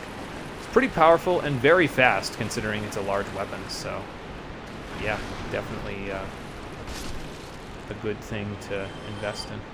So goodbye, rat. I think there's more rats down here as well. Yep. Good thing I brought all these arrows. Let me thin the horde before they become a problem. Is there a horde load here, by the way? No, there's not. Where are you going, son? I don't know where he's going, but he's messing around with too much stuff. You can reach through the bars here and grab the sewer chamber key without alerting the large rat, the giant rat, so we'll do that too. And then there's one more thing we need to do down here. And I think now that we have the sewer chamber key, we can open the door to the bonfire, so that's kind of nice. But before we do that, like I said, one more thing to do down here, so we're going to go do it real quick. And it's right through here. Actually, I probably want the crest shield before I go do this, just in case. Crest or spider would work here, really. Because if we go over here, hold on, I'm just going to check. Okay, good. Go over here. Oh, there's a dude coming up. Yeah, it's a channeler. We didn't get to see this before when we were back in the parish and the channeler was over there. But the channelers have this dance that they'll do, and when they do the dance, it actually increases the power of them and their allies by, I want to say 25% or something like that. So, excuse me, it's pretty strong, and they're usually accompanied by some type of enemy in the area, so they can give a whole bunch of buffs to it, which is not so good, but, you know, it's there. He's presenting himself for a headshot, though, so I'll take it.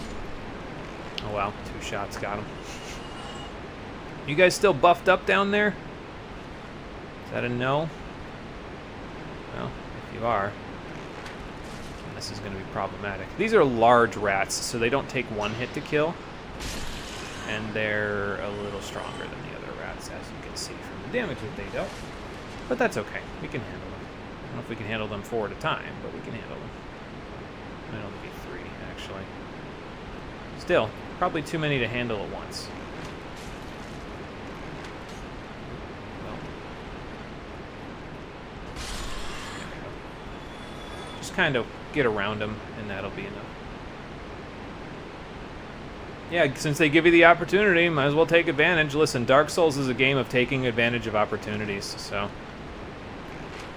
might as well.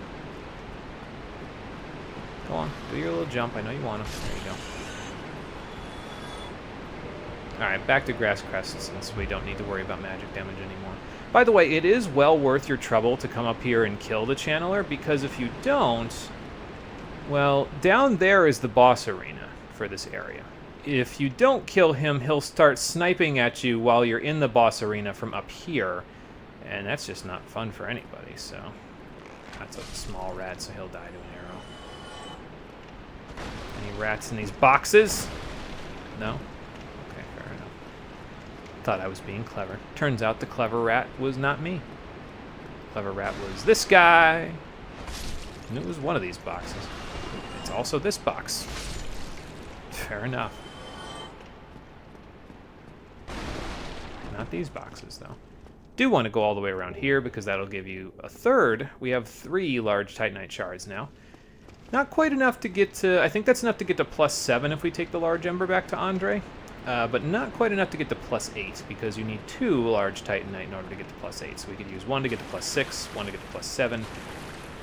But we don't quite have enough. We need 2 to get to +8. So where are you going, rat? Now, be careful in this hallway. I don't think there are any items that we particularly want to grab, but there are these little waterfall-looking things, and if you fall down there, well, God rest your soul. You're going to have a bad time, friend. I don't remember if we can get over where that rat is from here without walking into a hole. Now, see, I have a hard time seeing in here because of the fact that the warm colors in my TV are a lot warmer than that. So, oops. Okay. Well, that'll work. I bounced off the wall, but it's fine. These slimes can also drop large... Can they drop large Titanite for you? I forget if it's large or just green Titanite they drop for you, but either way. Oh, okay, there's an item up there. I don't think I grabbed this last time, so I'm going to try to go grab it this time. It's on the other side of a grate, though, so instead of... You can just jump over the grates, but I never trust that to actually work, so... I'm usually like, okay, no, I'm probably going to fall if I do that, so... Just try to look and see if you can see the water moving faster than normal. Like, it kind of just is sitting here, you know? Like, it's just kind of standing water. But if you hear it rushing, then there's a high likelihood that there's a hole nearby. I thought the rat was hiding a hole for a second. God, what I wouldn't do for a torch right now. There we go. Okay. So there's the hole over there. We can go up there as the area pops into existence and grab a soul. But that's where the giant rat that makes all the rules is. And there is, in fact, an easier way to deal with that guy, so we're going to do that instead. Especially now that we have the sewer chamber key. Like I said, I'm pretty sure that unlocks the door to the bonfire, so we may as well go, you know, open that up and give ourselves a checkpoint before we go wandering all over the place and doing all sorts of crazy stuff. Actually, it's probably better to go confront the giant rat now that I think about it. Oh, okay. It's a door to another grate. Oh, I see. Okay, so this is the grate that was on the other side of that. Okay, so like that connects the area, so you don't have to go to the channeler if you don't want to. Fair enough. So let's go confront the giant rat instead of opening the door. Opening the door up there, like I said, will let you use the bonfire, but it also lets you open a... well, you know, I'll open the door. Why not? Yeah, see, there you go. And there's the bonfire over there. The reason why I don't want to rest at it just yet, though, is because the enemies will respawn in this area, and I don't really need them to respawn before I deal with the giant rats, so we're just going to do this real quick. And then we're going to go back up to where the butchers were, and we're going to loop our way around. Because it turns out we're actually almost done with the depths right now, so... we will attempt to... matter of fact, we'll get the rest done. Just looking at the time that we've got, we'll get the rest done. Unless Gaping Dragon just gives me gaping problems. I don't think that's going to happen, though. We'll see. I mean, I suppose you never know. It's Dark Souls, right? Something could just decide, nope, fuck you, I'm specifically going to win this time, because I decided to. It's like, oh, okay. Fair enough, sir. I will be on my merry way back to the bonfire then. But yeah, see, now it's a much simpler run back since all the enemies are still dead in this area. Don't got to worry about killing all of them on our way back to this little section up here. That scared me a little bit. I was looking down for a second. I looked up, and there's just something standing right next to my body. It was just a body, a dead body. But definitely freaked me out a little bit there. Oh well. Anyway, you can drop down this hole, and if you drop down this hole, you are up on an elevated platform above the giant rat who makes all the rolls. And there's an item over there, so we're gonna go grab that. And I'm gonna see if I can kill the giant rat with one plunging attack. As a matter of fact, actually, I think the last time I tried to do it and it didn't work, so I'm gonna try to... okay, so it's a second spider shield, so if you didn't get the one in the Valley of the Drakes, you can use that one. But, yeah, if you want to kill the giant rat, if you don't want to do the plunging attack and you want to be safe, you can just pew-pew him from here. Probably didn't need the couple of arrows to kill him, but, you know, never hurts. Yeah, definitely didn't need it. I just did almost 900 damage to him. He doesn't even have remotely that kind of HP. Thank you for the humanity, though. That's nice. And the item that we saw previously... is the Soul of a Nameless Soldier. So this is the little hallway with all the grates in it that we were in previously, and if we had walked up this way, we could have grabbed the soul, but then we would have had to fight the giant rat fairly, and since there was an elevated position, I would prefer not to fight him fairly. I would prefer to fight him unfairly, because he's got really wonky hitboxes. Stay to the left here, and you slide down, because otherwise you'll hit the pillars, and you slide to the inside of that gigantic hole. And that one, well, if you go down that one, you're not coming back. You will die. So, yeah, definitely don't do that. I'm glad I can kill these slimes this time. That's kind of nice. Ah, some green titanite. Thank you. There's a few on the ceiling as well. But, actually, before I deal with that, I'm going to go up here. I don't remember how many souls we need to level up at this point. We've got a few Nameless Soldier souls, so if we need a few more in order to get there, I guess I can just do those. This door is unlocked without the sewer chamber key, and it's actually down below the ladder that was next to those boxes that I broke a minute ago, so...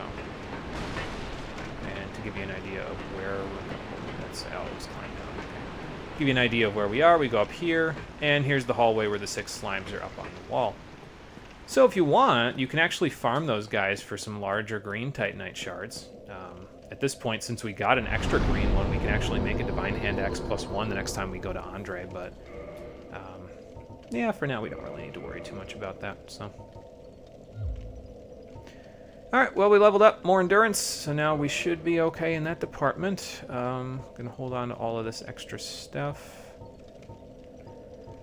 And 4 souls of a Nameless Soldier, 1 large soul of a Nameless Soldier, so that's 4,200, so not enough to get another level, but it's there. Some large titanite, chunks, shard, green shard, white chunk, twinkling titanite. Actually, I think you need, is it 10 twinkling titanite to reinforce a special weapon that or armor that's reinforced with twinkling titanite. So if we were to want to reinforce Oscar's crest shield, we have almost enough twinkling titanite to get it all the way to +5, which is the maximum that it can go up to. Regular weapons that are not reinforced with twinkling are reinforced up to +15, but twinkling ones are reinforced to +5 instead. So, excuse me.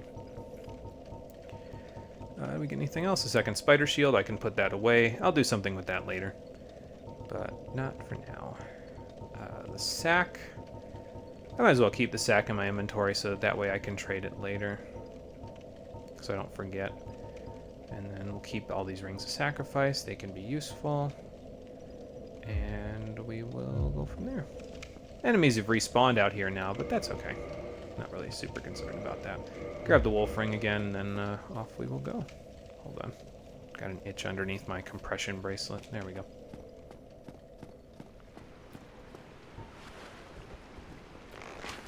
Now we're down to 50 wooden arrows, but it shouldn't be a problem. If you want to farm these guys, like let's say you got some pyromancy or you already had it because you started as a pyromancer, you can run straight down this hallway from here, and they'll all drop down from the ceiling, but only after you go past them. So like if you sprint down the hallway, they'll all fall from the ceiling after you sprint past them, and then you can just kill them one at a time as they come towards you. Any one fire spell, even I think from a base level pyromancy flame, should kill them, so they're not particularly durable when it comes to being set on fire. Can't say I blame them. I'm not particularly durable when I'm set on fire either.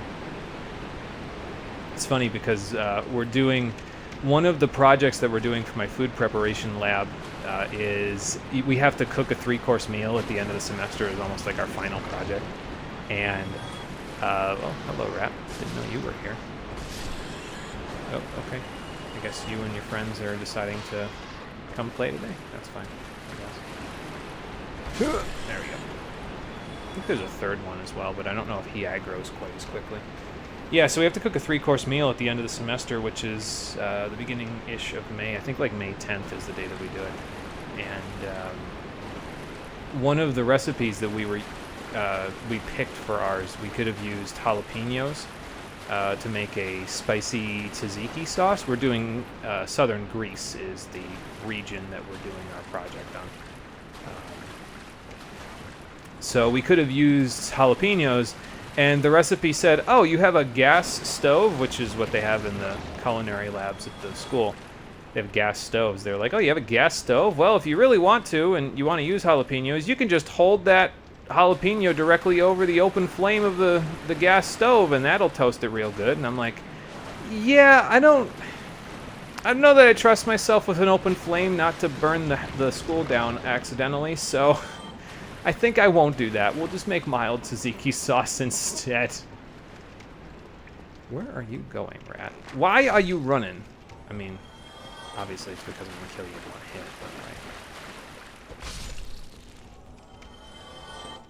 but I don't know. I think it'll be a fun project, honestly. I'm excited about it. I don't think we're going to be opening this floodgate anytime soon. Something tried to claw its way out of here, though, judging by the, well, claw marks on it. Oh, didn't see you there. Hi. Aye, Shemai, and good day to you.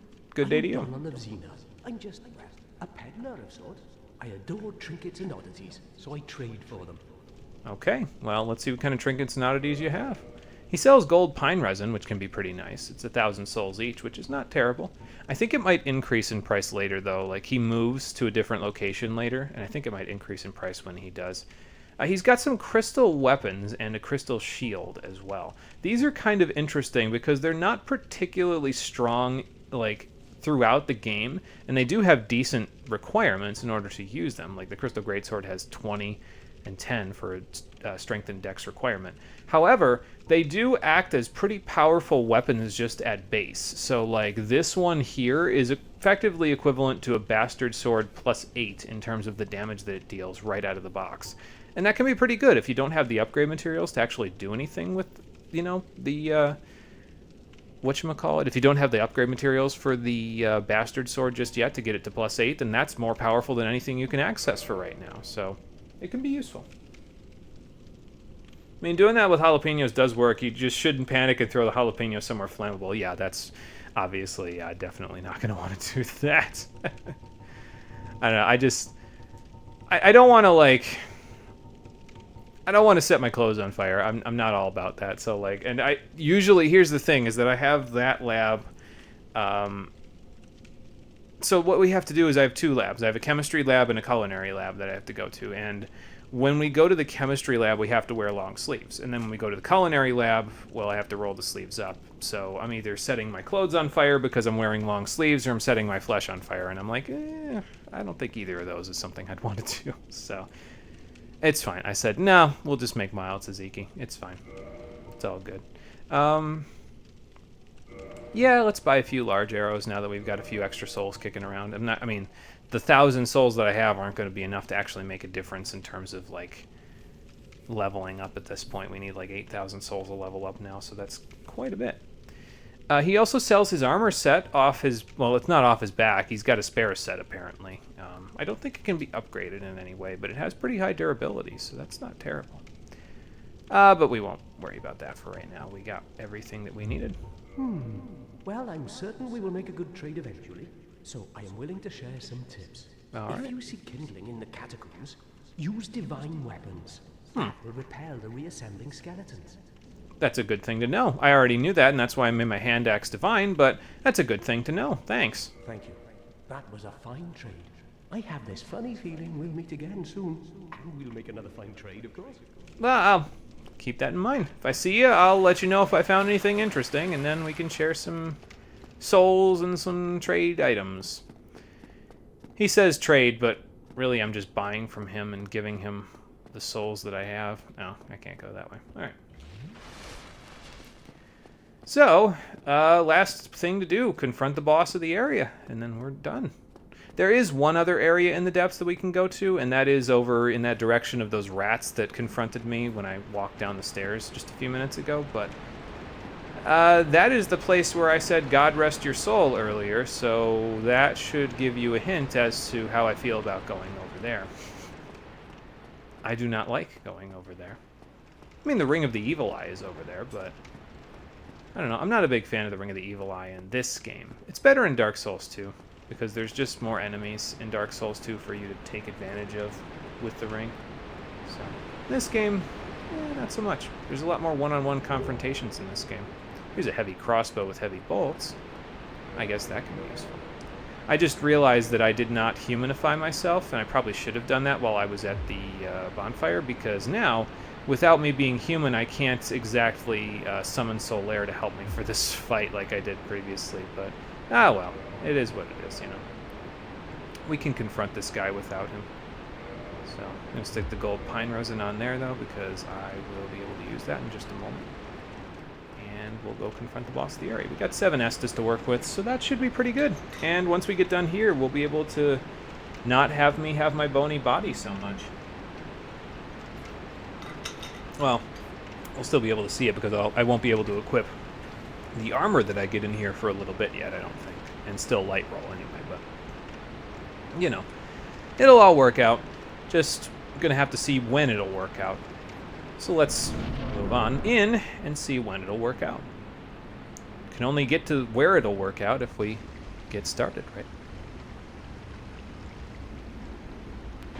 Oh, look at the baby! Come here, buddy. I will boop your snoot. Oh. That's okay. No, that is much larger. That is not a snoot that I want to boop. I mean, I guess at least he's fed well. I mean, with a mouth like that, who wouldn't eat well, right? Alright, Gaping Dragon. He usually starts by doing a slam on the arena like that. And you can whack him in the head, but I would get the hell out of the way as soon as possible after whacking him upside the head because he'll start charging. And that's no fun for anybody, so try to hit him in the tail while I'm here. There we go. You hit him in the tail a couple times, you can cut it off and get the Dragon King Great Axe for doing so. Now, strat for the Gaping Dragon. Walk away when he jumps in a circle like that. He'll do another slam attack, smack him upside the head a couple of times, get out of the way, and kind of rinse and repeat until he's dead. Well, our damage is going to drop off in a minute because we're going to like lose our gold pine resin. But, I mean, our damage is pretty great at the moment, no matter what. So like, this is fantastic damage. So, oh, okay. Down he goes, and down I go. No, never mind. All right, well, go ahead. Bye. And that's what you get for getting 27 strength near the beginning of the game. I don't know. I've never found that guy particularly challenging. You just hit him in the head, really. And that's it. 25,000 souls for beating him, though, and the hard leather set, the set that the warrior wore on the character creation screen. We can actually wear the hard leather armor right now. We're not quite going to be able to light roll. We'll be mid-rolling, but this is my whole armor set for the game. Don't know how well it matches up with the wooden club in my hands, but, you know, it's there. I might deal with mid-roll for a little while, if I'm honest. I haven't mid-rolled in quite a while in Dark Souls, so maybe I'll just deal with it for a little bit. I'll unequip the chest piece for a little while. We'll go bare-chested for a little longer. But with those souls in hand, now we can head on out of here and go back to Firelink. So that's where we'll go. And once we are there, we'll just take a rest, and then we'll confront Blighttown on our next episode. So yeah, this way, that way, is the way to the God Rest Your Soul section of the Depths. If you do decide to go that way, don't go there with a large chunk of souls. And I mean, maybe go there while you're human, because there's your first NPC invader is actually in that area as well, but I'm not too concerned about that part. Now, are you guys still? Yeah, still alive, so... And that guy's deciding to come up, roll up on me. So, instead of letting him roll up on me... There you go, homie. No, okay, that still killed him, even though it was only 97 damage. Alright. Okay, first things first, unequip that so I don't accidentally use that. And then... Do I deal with the slimes on the way back to Firelink, or do I just let them fall? I could go rest at the bonfire and use these souls, but there's not really a whole lot for us to fight on the way back at this point, other than the slimes, potentially. I think I'm going to fight them, because there's potential for them to drop large Titanite shards for me. And if they do that, well, that's good, because then I have enough to +8 the reinforced club, so... That will be pretty useful for us going forward. Do you have 135 on HP? No, it's more than. Yeah, so 3 regular attacks, 3 light attacks, and a heavy it is. Got it. Your friend appears to be a little bit more immune to my hits. There we go. I don't think large Titanites are particularly difficult drops to get, but I also don't think they're particularly common. If you don't get them, don't worry about it. We'll get more. We just need to find other enemies that will drop them more frequently. And also, at the moment, we don't have particularly high item discovery, so, like, you know, it's not exactly the easiest thing to get the enemies to drop stuff. Like, we have okay item discovery as a result of our 2 soft humanity in the top left corner, but... It's not great, so...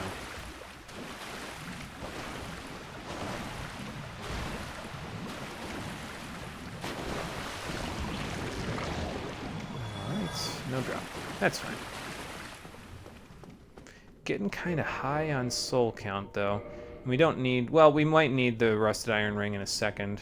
I'm going to equip a Rare Ring of Sacrifice, actually, because that way... We don't need 2. We'll only ever need 1 for curse build-up in any particular situation in the game, so I'm not really super concerned about getting cursed. But just for safety, since we're walking around with about 3 or 4 level-ups worth of souls and the enemies down here have respawned, we may as well be a little careful.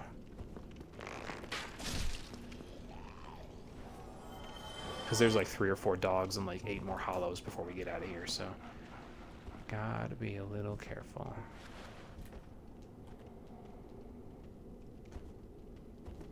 Does a large arrow take you out, pup? Yes, it does. Nice. Well, I think there's multiple pups, but I don't mind walking on poor footing here if it means I'm a little more safe.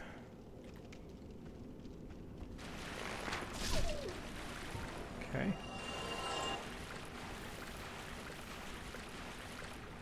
Just don't want to get bamboozled and then get killed. You know, that wouldn't be so good. And those torch hollows can hurt, so sometimes it's warranted to be a little more careful. There are 2 dogs. As long as there ain't 3 dog. Ow. Sorry, couldn't resist. I don't think we'll ever play that game for the stream. I've played it myself once now. Fallout 3 is what I'm referring to. But I've only ever played it on PS3, and the problem with playing it on PS3 is that the save corruption thing exists on PS3. If your save gets too large, you start to run into more stuttering, more potential for freezing, and a whole bunch of other stuff that's just generally not very kosher to a good save file. So you have to basically finish everything you're doing in the game before your save file hits 5,200 kilobytes, and that racks up pretty quick in Bethesda games. So, yeah, it's not always easy to do so. All right, you wanna have a melee fight? We'll have a melee fight. There you go, friend.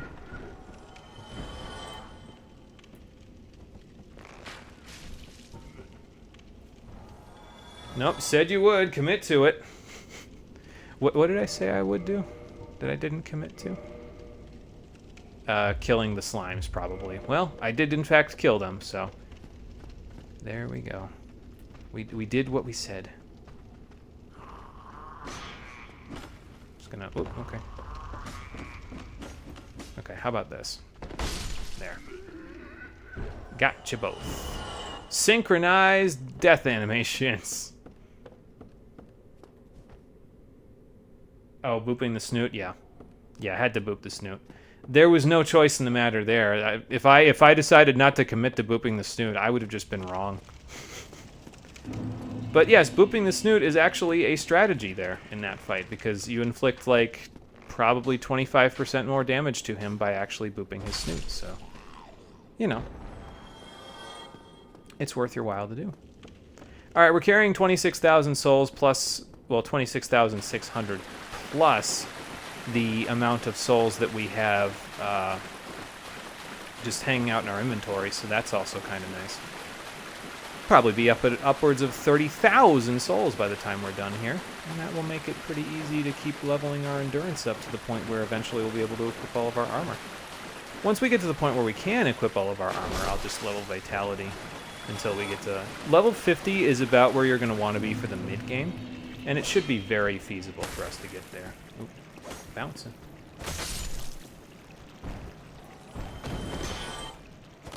Just don't push me off, bro. I'm sharing the road with you. You need to share the road with me. Hey, Amarella, how you doing? Welcome back. This is the perfect time to forget how to play and roll off a cliff. You are so correct, and if it wasn't for the fact that I had such a long run back, I would definitely do it. I mean, I have a rare ring of sacrifice equipped, so it wouldn't even make a difference. But, oh, 27,000 souls by the time we get down from here. That would be a lot to have to do a run back to get. So, it would make for a really good bit, though, honestly. Boy, it'd be a shame if I rolled off purposely and lost all of these souls. But even I'm not that ballsy. Can't really commit to that joke, sorry. Before I go down to the rest of the bonfire, check on something. Is Lautrec back? He is back. Okay. New dialogue there, friend? You were absent. I wasn't sure where you went. By the Lords, your face. Your humanity is really slipping. Look, I'll work on that. Most fools have more humanity than they know what to do with. Now, who do you imagine will make the best use of it? To the victor go the spoils? Oh, hello. Hello I'm again. Considering a change of location. Were you scouting it out before? Rather pressing matter to attend to up above. That keeper has served me well, but enough with her. Now, Lautrec, That's not a very nice thing to say to somebody who has been providing you with a fire that gives you 10 Estus very quickly. It's especially not a nice thing to say when you're right next to a cliff. Okay, I'm pushing him in the wrong direction, but you get the idea. Man, he's really resistant to this cliff this time, isn't he? I don't remember having this much trouble knocking him off. There we go. Bye. Now you have pressing business down below. Bitch. Okay. So, we've been saving quitting a lot today, so we'll do it one more time. After pushing Lautrec off a cliff for threatening the Firekeeper, if you quit and reload...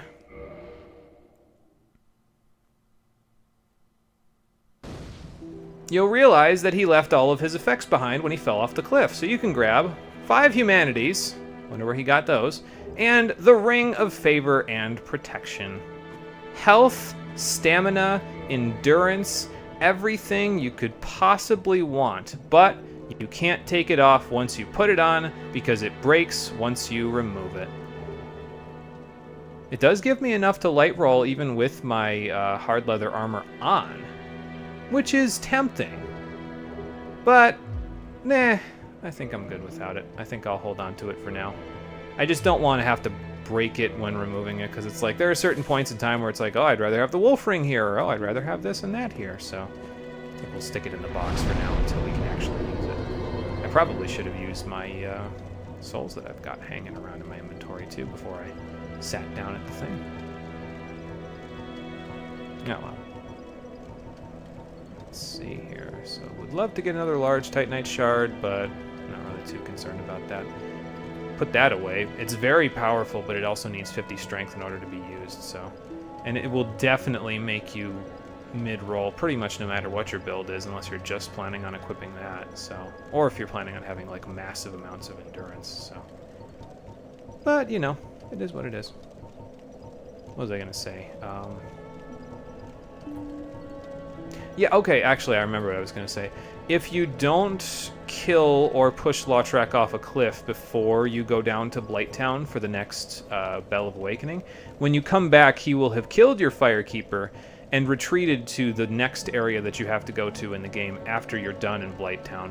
So you'll have to follow him there in order to avenge the Firekeeper and, you know, all of that good stuff. But since we pushed him off, we don't have to worry about that part anymore. It's a little, I guess, side quest that you can do over the course of the game, but nah.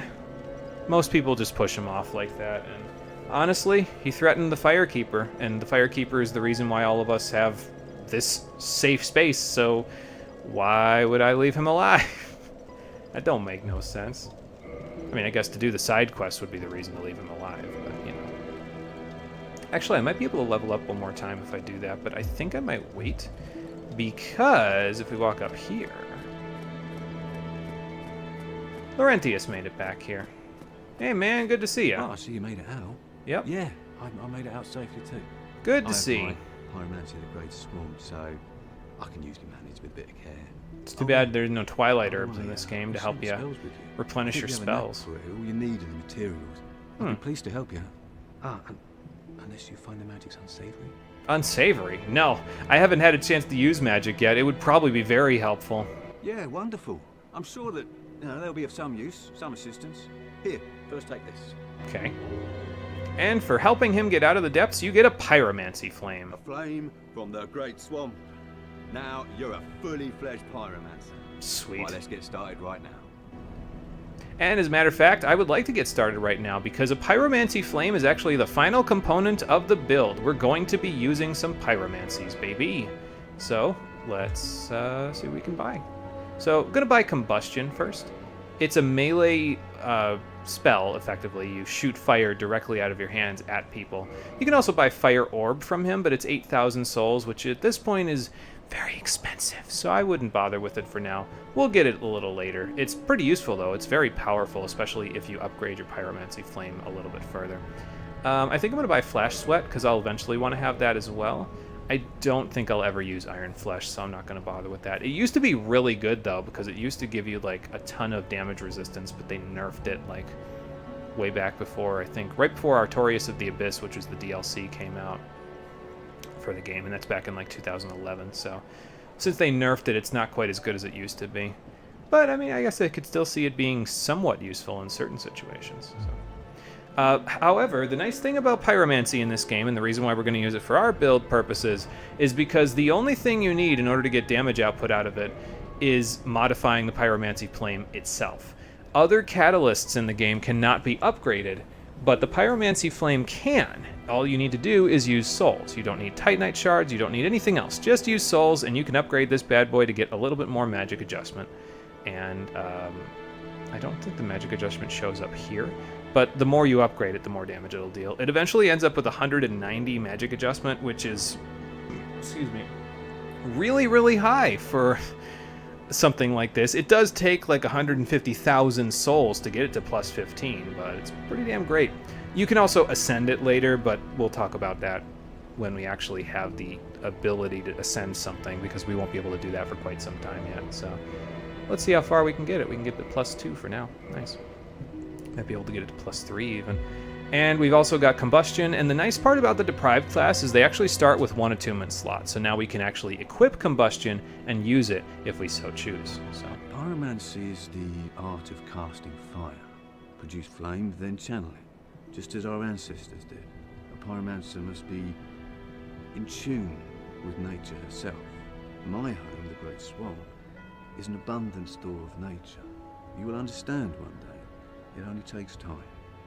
Well, I will try to practice with it, and hopefully I'll do you proud, Laurentius. Goodbye then. Come back if you find anything new. I'll let you know if I find any more souls, which actually I'm going to find right now, but let me equip the Pyromancy Flame first. Another nice thing about the Pyromancy Flame, it weighs 0 units, because it's basically just your hand, so that's nice. It's a pretty effective offhand thing to use. I mean, you can use it in the main hand as well, but I like using bows in the main hand just because it's a little easier to, you know, shoot things with, because you can just kind of tee enemies up and go from there. I suppose I might change my mind and switch at some point, but I don't know. For now, we'll leave it this way, and we'll see how it works. So, before I move along too much, maybe let's use these. And then we can, just go use the other souls of a nameless soldier. There we go. Get a few extra souls together. Not enough to level up, but enough to get the Pyromancy Flame up, I think, a couple more times. Oh, well, so as always. Let's do that. Not enough to buy Fire Orb either, but that's okay. We'll buy Fire Orb later. I need another 150 in order to get it to +4. Okay. Well, that's fine. Then. Come back if you find anything new. So here's what I'm going to do. I am going to restore my humanity here. I'm going to attune Combustion right here. Flash Sweat wouldn't be a bad idea either, but we don't need it just yet. We'll be able to use it later. So I'm going to attune Combustion for now. And then what I'm going to do is I'm going to just go... well, I'm going to reverse my Hollowing first of all, because we got 2 humanity, so I may as well. I'm going to go up that hill. I'm going to kill those guys up there real quick, just to get enough to get the Pyromancy Flame up to, what was it, +4, I think is the next level that we can go to. And once I get it to +4... well, you know what? Actually, that'll take like 2 seconds. I was going to do it, like, off-screen right after I ended the episode, but nah. Let's test out the Pyromancy Flame. Why not? Might as well. See, this is the case where you'd want it in the right hand, because then I could block an attack and then be good to go. Well, it's not quite as effective as my bonking stick, but to be fair, my bonking stick is just about maxed out for this point in the game, so it's kind of hard to beat it. Works pretty good, though, I think. I need 3,000, so... yeah, I guess I'll just pew-pew this guy. There we go. Alright. I think I skipped over his dialogue a minute ago, so we'll let him say the full thing there, because it was a new line of dialogue. He'll say it again if I walk up to him now, so... oh, hello there. I'm pleased to see you safe, as always. If you provide the materials, I can teach you pyromancy. Okay. And modified +4. There we go. We found a good use for all of our souls. So now all we need to do is find a good use for the second Bell of Awakening. And, well, I don't know exactly what will happen once we do that. I mean, I do, because we've already played the game for the stream, but those videos are deleted. So if you'd like to find out, you'll have to join me for the next episode of Dark Souls, the Stream Edition, which will most likely be happening tomorrow at 7 p.m. Eastern Daylight Time. So here's the deal. The area that I'm in is near the line of a total solar eclipse that is happening on Monday. And because we're near that line, they're anticipating there being so many people in our area on Monday that we have very spotty bandwidth for our internet. So I'm not planning on streaming on Monday, even though I have the day off from school. So we'll try to stream tomorrow. Hopefully the internet won't be too bad. And we'll bang out our third episode. We'll be back to pretty much where we were after the third episode previously. We might even get a little further, honestly. But we'll see how it goes. Either way, thank you for watching, everybody. I appreciate you coming out to Twitch and YouTube to check out the stream. And I will see all of you on the next one, which, as I said, will be tomorrow, 7 p.m. Eastern Daylight Time. I will post the schedule for next week up on Twitch, YouTube, and Discord shortly after the description for this one gets taken care of as well. But until tomorrow, everybody, take care and have a good one. And I promise we'll try our best to get me enough souls tomorrow to let me finally put on a shirt. No guarantees, because we need 5 levels to be able to do that, I think. 23.7 times 4. 23, 46, 69, nice. 92 plus 2.8 is 94.8. So we need 94.8 units, at least, in order for me to light roll. Which might not be 5 more levels. So I won't be shirtless for very long, then. If my math is right.